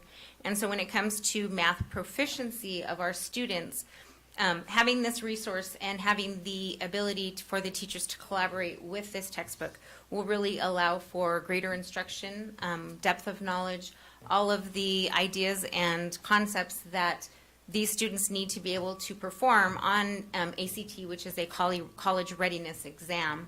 It will allow them to be exposed to those levels of expectations in line with the Arizona state standards. So we're really looking forward to that. Hopefully by next year we will have that available, but some of the teachers have already started looking at the resources and options that are going to be available. So they're working with them and integrating some of the ideas into their classrooms. On top of that, the math department, knowing that our special populations are continuing to be a challenge when it comes to our letter grade, the math department, in connection with the ESS department, have started creating and implementing or submitting a week at a glance with all the class objectives for the courses, specifically for AGA, which we refer to Algebra 1, Geometry, Algebra 2. The teachers submit the week at a glance to the ESS department and ESS teachers. That allows the ESS teachers a chance to see what their students are going to be working on for the week. And then through collaboration, the teachers and the ESS teachers and the content math teachers have been collaborating on assessments for modifications and accommodations, which continues also to be a challenge for many of our teachers and many of our students. So we've started implementing these ideas that have allowed for cross-curricular or even vertical articulation conversations between what the level of expectations of all of our students, not just our ESS students, but what are they starting with in Algebra 1 and where are they going to in Algebra 2 and what does that look like? So although this is new and this is something that we are just barely beginning, it is something that we think is going to be very valuable in the long run, and it will start to drive the conversations and the teamwork between the two departments. We also, this year, implemented dual enrollment for the math department. This was new. We've had the option for English several times, but it was always the accreditation of the teacher or the certification of the teacher to be able to teach at the collegiate level.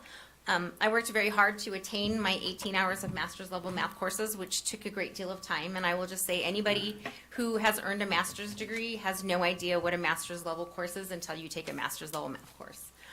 I shed quite a few tears, but I made it through the courses very successfully. And so now I am accredited to teach dual enrollment as well as Miss Olivas, who does dual enrollment English. So I do dual enrollment math. And so kind of a sidebar segue back to the score that you've seen, or our letter grade that you've seen. The CCRI is a huge component. It is a self-reporting component. And so there's quite a few elements, and the reason why I'm talking about this is the number of dual enrollment courses is part of that calculation. So the more dual enrollment courses we can offer, AP, IB, which is interbaccalaureate, which we don't offer, but we do offer advanced placement. The courses aligned with the Arizona Board of Regents, which would be the 4 years of math, 4 years of English, 3 years of lab sciences, not just 3 years of science, they have to be lab sciences. That's what allows the student the availability or the possibility of attending a 4-year university. Instead of coming out of high school and having to go to a junior college, they have that 4-year university option if they meet the Arizona Board of Regents requirements. 2 years of the same language in foreign language is also one of those requirements. So there's just a lot of components. I could talk about them over and over. The reason why our score for the CCRI was lower than it had been in previous years is last year's seniors, it's always the report of the senior cohort or the graduating cohort.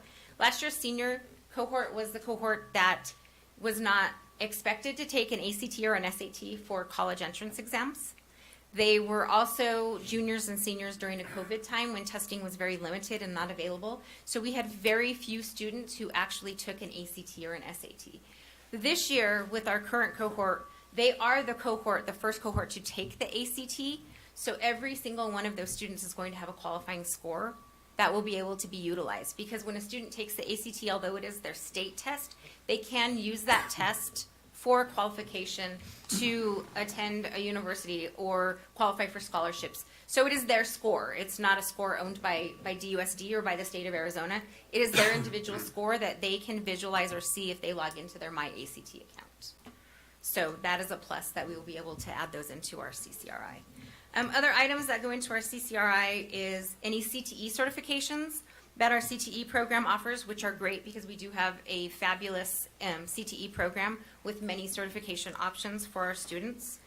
And then the last thing that kind of is like a trigger, it allows us students kind of an added bonus, is whether or not they completed their FAFSA before the report is submitted.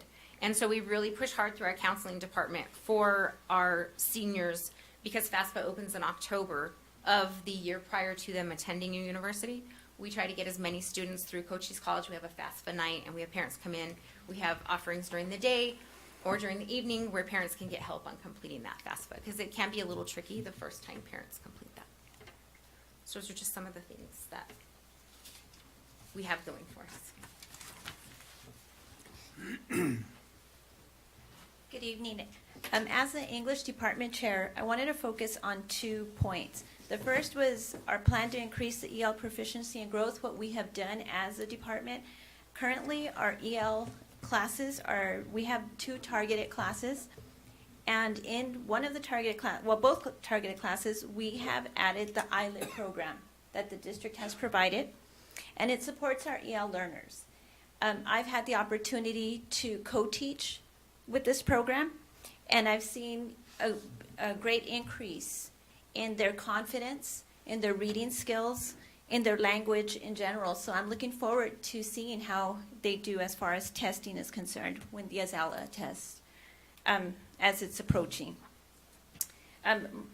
Most importantly, it's age appropriate.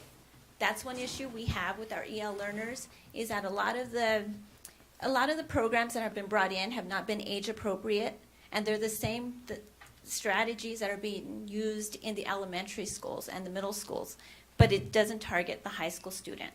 And so we appreciate this program because it is age appropriate, and I really, like I said, having the opportunity to co-teach it, I think it is helping the students.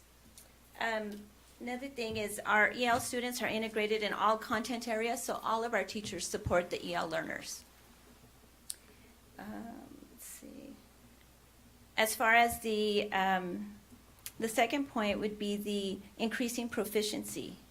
So this year, I've had the opportunity to attend the assessment conference and the ACT conference, which was eye-opening because our writing has changed. For the ACT writing, students get a time limit of 40 minutes to write an essay. So that is completely different from what we've taught all these years. These students have had, a week, 2 weeks to write an essay, and they have to read the prompt and be able to formulate and write their essay in 40 minutes. And so we also learned that if a student does not complete the writing, they don't receive an ELA score. So we have these students who are, even our EL students who are pre-emergent and they're juniors, they will be tested and they are expected to answer a college level essay in 40 minutes. Otherwise, they don't receive an ELA score, which negatively affects us in state reporting.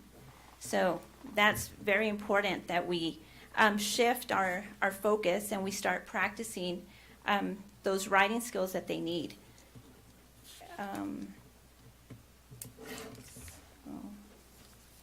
Again, it's not the traditional writing that we have.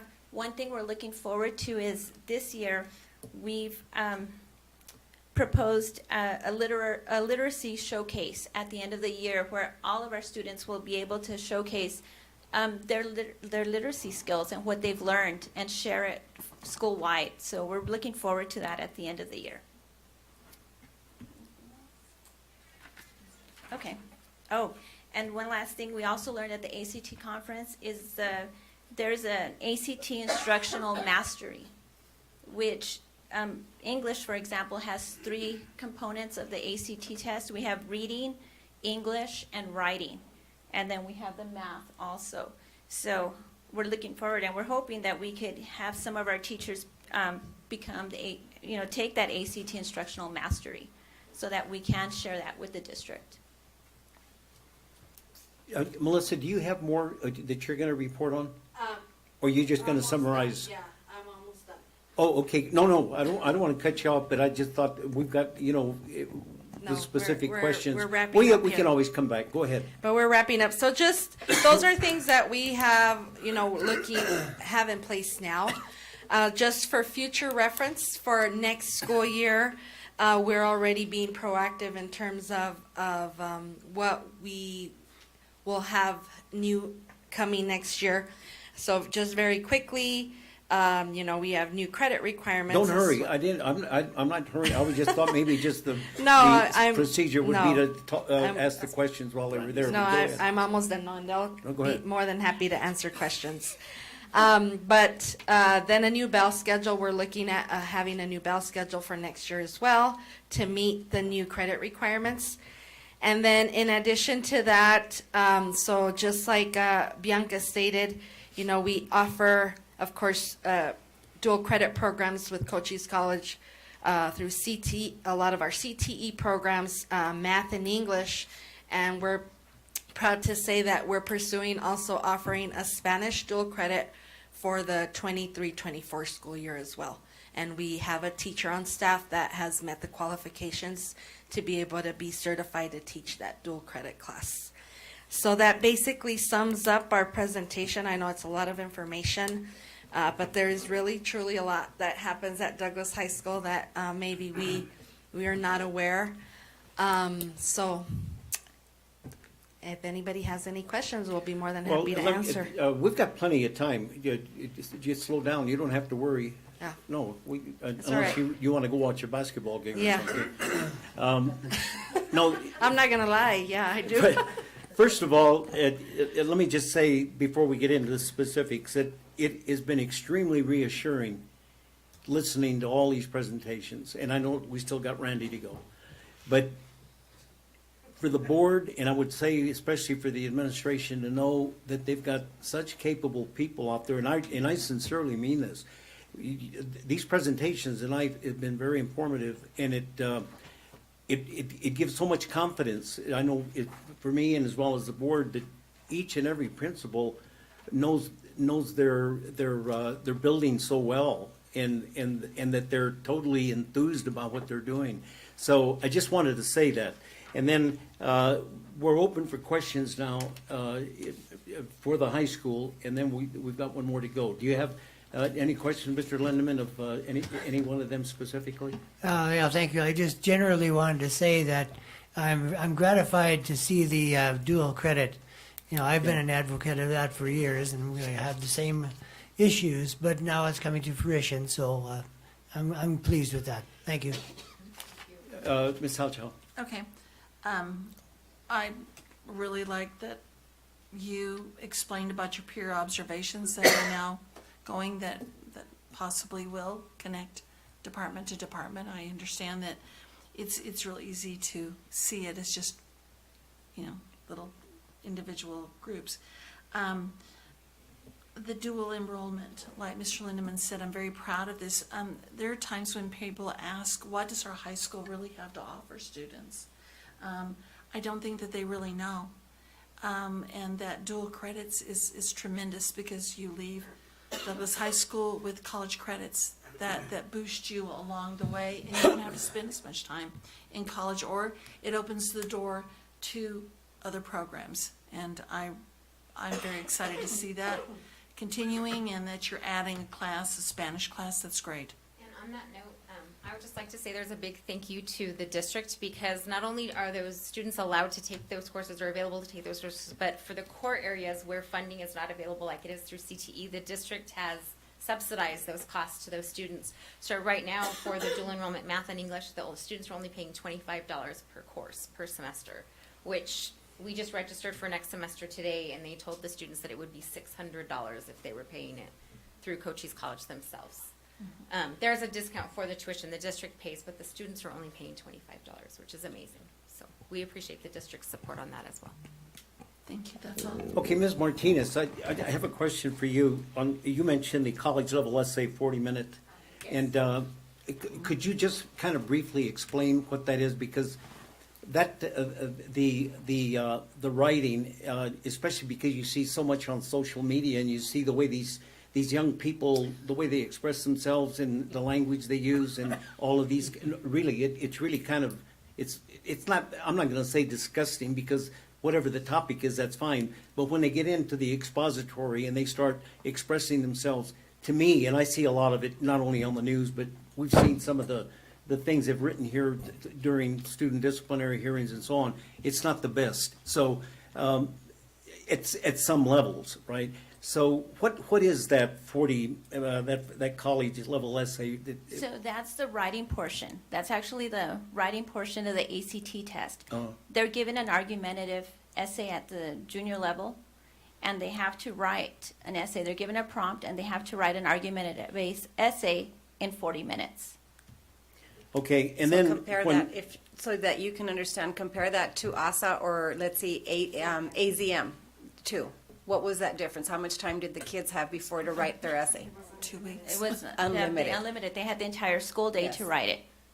okay, and then for both of you, when you get the results of the ACTs, and Bianca was talking about the math portion, and you talked somewhat about the English portion. Do you get some statistical or some data back from them as to, I know the students get I guess it's a paradigm with all of the different breakdown of how they did, but does the district get that so that the individual departments know where the weaknesses were from the ACT? Yes, so the district does receive a whole vast array of different forms of different aspects of the data. The students receive their individual student report, and that's given to them to take home Right. to their families. We get, an average score. We get the performance with a cumulative performance level distribution. We get averages of the school compared to the state, compared to the nation. I mean, we get a lot of information. But the one thing that we learned, we just attended the ACT conference this past Friday. So one thing that we learned was first that it is a college-ready exam, unlike the SAT, which is an intelligence test. So those were two big differences. That's why they're scored completely different. So with that, the student's score will tell them how ready or how prepared they are to attend a college or a university. So that is something that is new to us in our information that we plan to utilize through instruction and conversations of PDs with our departments. Because instead of the state viewing it as a proficiency score, it is truly a college-ready performance indicator. So there's a breakdown of ranges that'll let them know if you scored between a 16 and a 19, let's say, you are prepared for maybe a junior college but not a four-year university. And so this was eye-opening to us, and we've only had, like I said, about 72 hours to kind of process that. But we plan on building that into our conversation piece with our departments and utilizing that information. So this is the first year we've received ACT scores, so we haven't done a great deal of PD or data analysis or data dig, whatever you want to call it. But we plan to utilize next semester specifically to talk about that and make sure our curriculums are aligned and meeting the expectations. So we have a lot of ideas. We had a 4-hour car ride home, so we have a lot of ideas of what we plan to do. So, but in the English department, the writing is seminal to almost everything you do. It is part of your education, right? So when you see the results of all that data that you get back in your department heads, do you stress certain parts with the different levels of the English instruction with the teachers that are imparting that knowledge as to what they need to work on or they don't, or? Yes, so prior to taking the ACT test, we had it aligned. We aligned our standards and our curriculum to the blueprint that we were given. And then since we got this, our new scores, that's what our focus is next semester, is how we're going to focus, because the ACT does have 3 portions for ELA, reading, writing, and English. So 3/5 of the test is English. Okay, all right, we could go on and on, but Melissa, did you have anything else you wanted to add? No, that's it. Again, it's reassuring knowing that high school's in good hands. Thanks, Melissa. Thank you, Bianca, and thanks, Ms. Martinez. So congratulations. And I know the challenges at Douglas High School are always discipline. This year, as they are down 1 full-time administrator who can assist with discipline, so they are begging for a dean of students, potentially position for next year, to allow Mrs. Bianca Hernandez to remain in that TOSA role, because they don't have coaches. But Mrs. Martinez and Mrs. Bianca, and I believe another department chair, Mr. Vale, have 2 planning periods so that they can assist and coach in that coaching role with other teachers. So, thank you.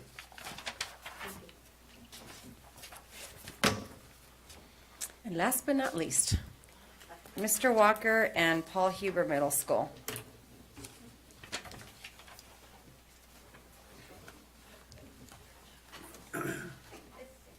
Hi, how we doing?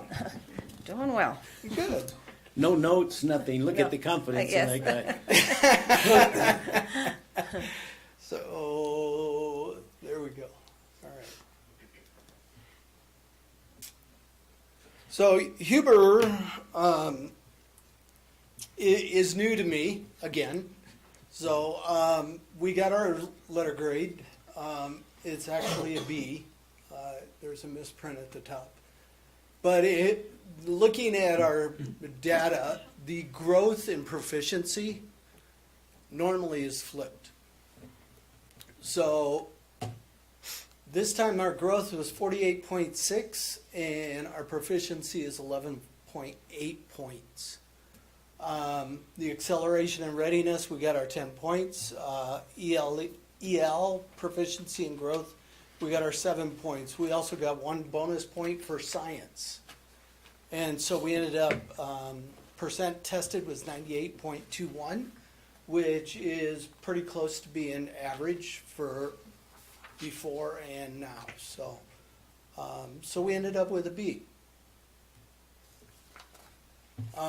That's how our K-8 model is. 50% was on growth, which is huge. And that's also going to be part of our,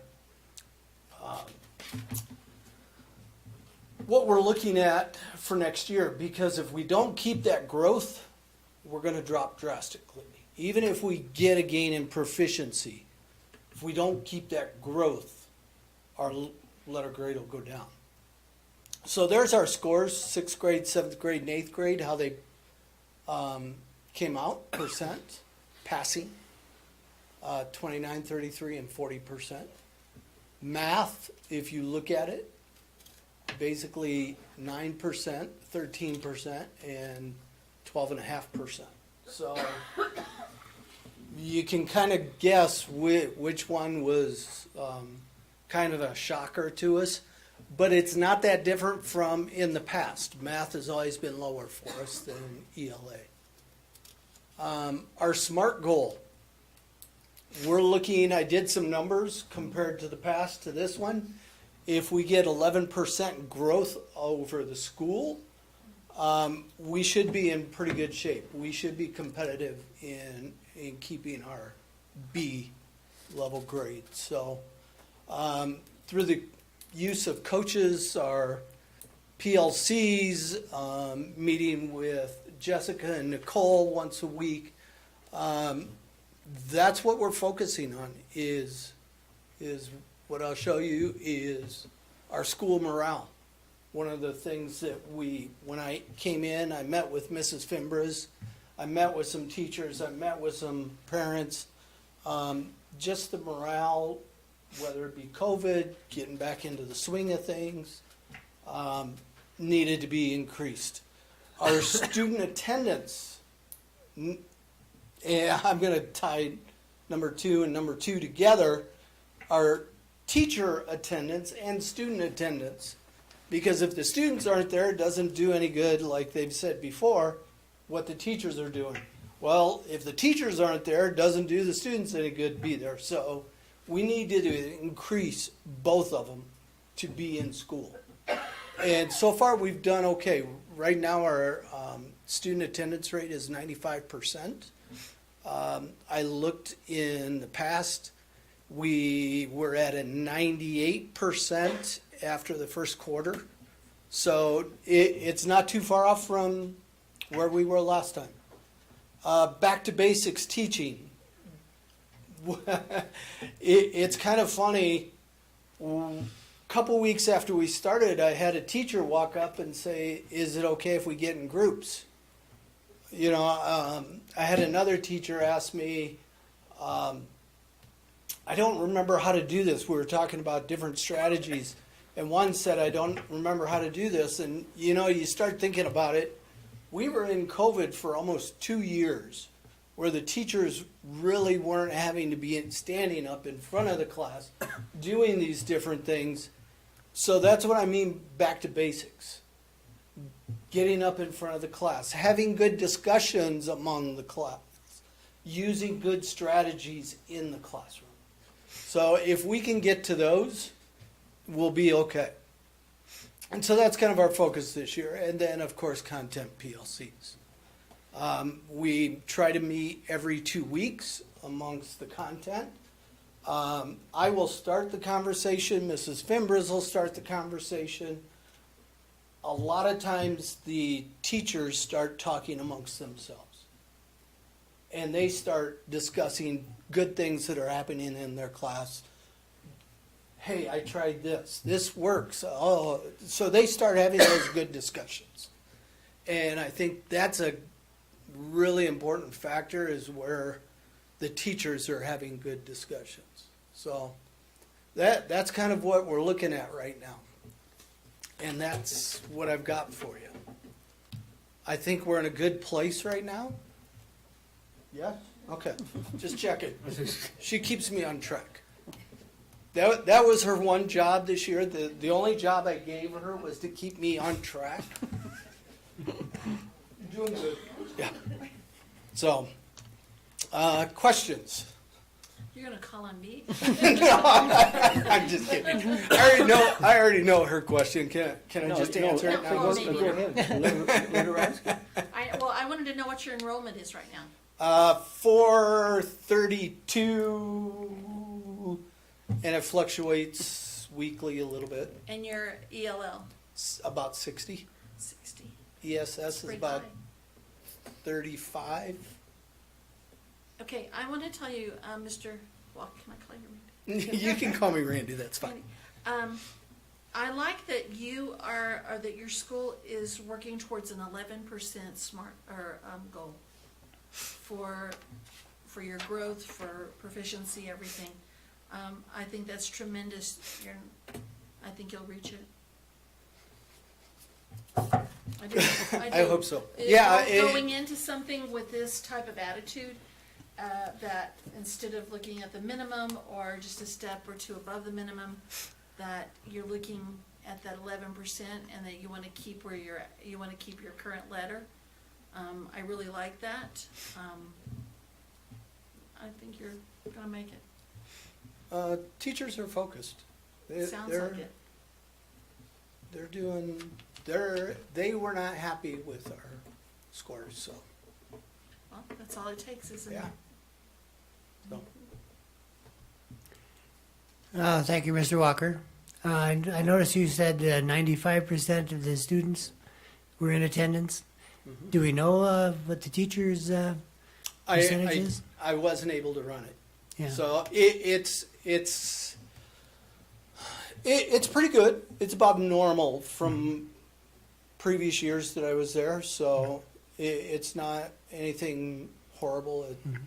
Well, right not to put the right onus now- on the teachers, but when I was teaching, I rarely missed Mhm. because music is fun. But, For all. yeah, absolutely.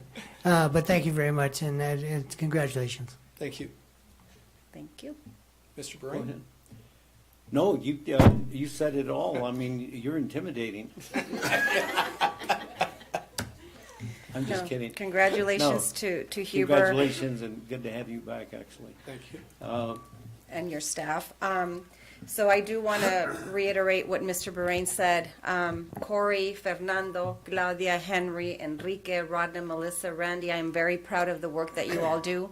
I know it's a thankless job, and like I told Claudia today, you have a life outside of work. And you shouldn't be staying till 8 o'clock at night every single day and be there on the weekends, but I know sometimes we feel that we have to. And so your families come first. I've always told you that. And I want to thank our teachers, because this letter grade could not be possible without you as the instructional leader. Even though you came in probably your first year, Randy, you came back and there was somebody else there. So continue doing the work. Greatly appreciate you being my colleague, and I'm extremely proud of the work that you all do. And I do want to end with two ladies that are going to come up, because I think they are an important asset to our district, and they're going to speak on behalf. And you heard a lot of our principals talk about the coach role and the coach support, and they're an integral part of our campuses. So Nicole and Jessica are our two school improvement specialists. They don't have a presentation for you or a PowerPoint, but they, I think it's important that you all get to hear from the two ladies that work hand in hand with our school principals, and then how they also work with the curriculum coaches to, again, work on the work that we all do. So. Good evening, Board President, board members, and district administration. Ms. Herrera could not join us this evening, so Jessica and I are here to share just how CFPD supports the schools. So I would like to start off with the instructional coaches.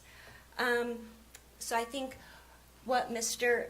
Duron explained or shared just about building relationships is so important because administrators have created these relationships with the coaches at their sites.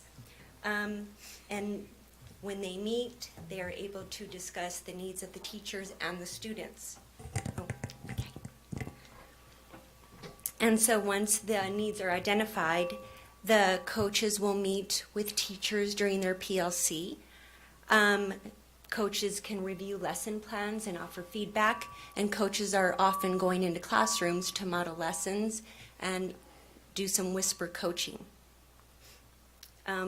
I know that coaches are also helping teachers create small groups to help them with their reading groups and to support them when they are starting their centers. Because if you've ever been in an elementary first grade classroom and watching a teacher conduct centers, it's kind of like herding cats. So there's something to be said for that.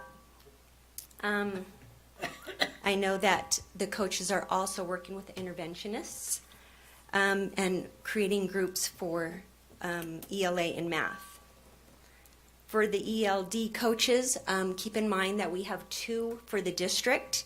I know that Diane Lomalee is offering one-on-one PD both at JC and Sarah Marley per administrator request, and she is going in during their planning time and offering them professional development on effective ELD strategies. The ELD coaches are also monitoring the classrooms and offering feedback on lesson plans following SEI protocol. Ms. Samaniego mentioned Priscilla Cordova, our new teacher induction coach. Please keep in mind we have 1 NTI coach for about 40 new teachers across the district, 43 teachers. So she works very well with site coaches. They will go in and observe a new teacher together, develop a plan.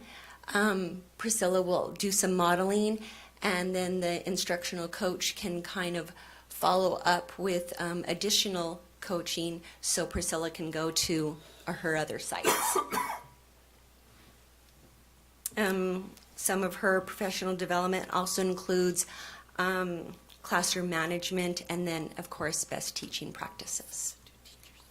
She also offers substitute teacher training. Your turn. Good evening, everyone. Just to go over a little bit about our role as school improvement specialists. This is our 2nd year in the position. I work with K-5, Nicole 612, but we say we are K-12. We come as a package. We do not, we cannot split apart. Like Mr. Jones says, if one of us is not with the other one, we wilter away.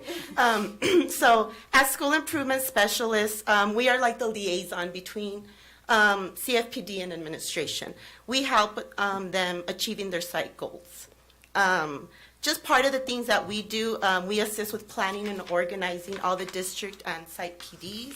And as many of the principals mentioned tonight, you know, in elementary right now, we have AES, the Math Professional Development Thinking Maps. We have right from the beginning, we have letters. We're starting pre-K letters. Tomorrow, we're having our kickoff for them. We've done 95% training. So elementary is really, you know, going in hard with professional development, and they really want to raise up our scores. In the secondary level, we do have ADE Math. We'll be giving professional development tomorrow for the secondary teachers. As Mrs. Martinez mentioned, ILET training. We're very excited for ILET training for the secondary. We've been working with Mr. Walker and Rodna, trying to find resources to help the teachers for ASA, to help them practice, kind of like when they used to have the Easy Merit, what's it called? Buckle down or Yes. Buckle down and all that. So we're trying to find resources for them. Mrs. Martinez, not Mrs. Martinez, sorry, Mrs. Hernandez helped us with illustrated math training for the 2 schools to help as a support for math as well. And just some of the other things we do, we help with LIAP for the district, the SIAP. We're working with curriculum adoption. We're very excited with science, math, and social studies, so we've been very busy with that. We've been part of the assessment conference. Mrs. Samaniego has allowed us this year to go with them on the academic visits, which has been very helpful for us to be able to help the principals to see what's going on in the sites. We'll be assisting high school with ACT preparation, ACT Aspire, and just helping the district analyze their data and see what we can do to move all the students forward. We just feel very lucky to be able to work with all the admin and learn from them and see all the things they do. We are very proud of them as well for their letter grades. Do you guys have any questions for us? Mr. Lindeman, No, I have no questions. Thank you. Thank you. Ms. Altel? Not really, and thank you for explaining all the different things that you do and all the different programs that are being, handled and taught within the schools. I really appreciate that. Thank you. So thank you, ladies. I know I go to them often, and I have assigned different tasks and different roles, and Jessica's our letters liaison and coordinator, and we're all going to be masters in reading by the time we finish with this 2-year, right? 2 years. It's a master's class for reading of science, and we're very proud. So thank you, Nicole. Thank you, Jessica, for supporting our schools. Thank you.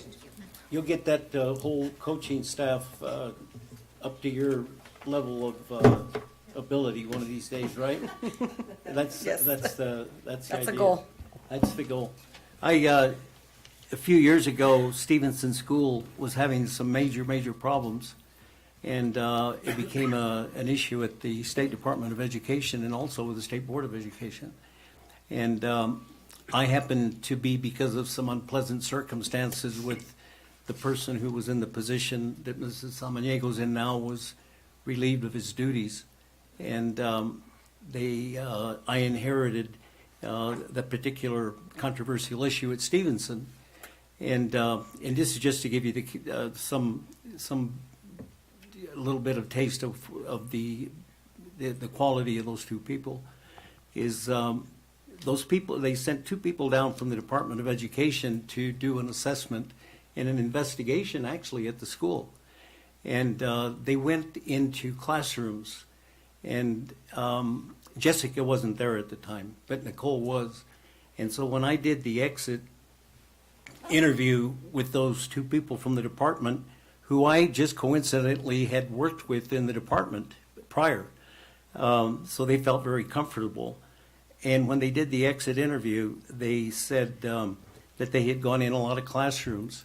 And they said that the one lady said to me, Ray, she said, I went in a 5th grade classroom over there, and she said, I was astounded. She said the quality of teaching that was going on in that room was unbelievable. And I said, what classroom was that? And she said, Nicole Mariscal.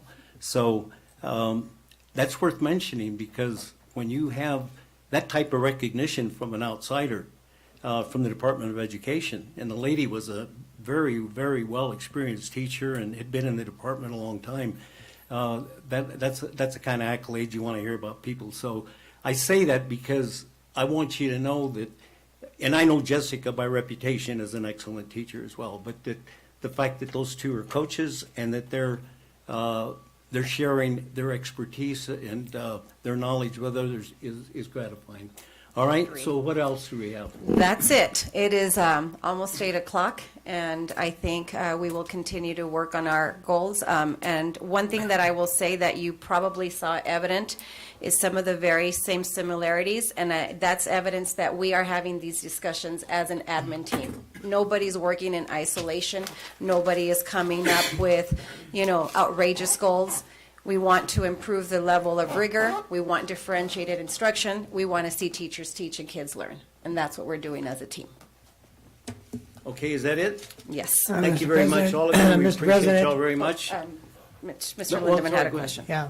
Well, I just wanted to finally, I put Mr. Duran on the spot, but I wanted to have Ms. Samaniego poll the other principals to what do they think is the limitation holding us back from the A. And so if you could do that for me. And that is part of my conversations as I'm visiting and meeting with principals one-on-one. What is limiting you as a leader to move kids forward and accomplish that. And for a lot of them, I will tell you, it's time. It's being a manager versus an instructional leader with the many things that come up on their end, many issues that prevent you from getting into classrooms, and that is over and over a repeat. Not only the principal's position, but generally, whether it be short of staff, short of space, and these are things that we can't keep as the status quo. If we're going to move ahead, we've got to know what we can do, and then we've got to do it. So, thank you. Absolutely. Okay, anybody else? Ms. Cox? Mr. Soto, we haven't heard from you tonight, That's a good thing. verbally. Yes. Yes. We'll stand adjourned. And staff, we do have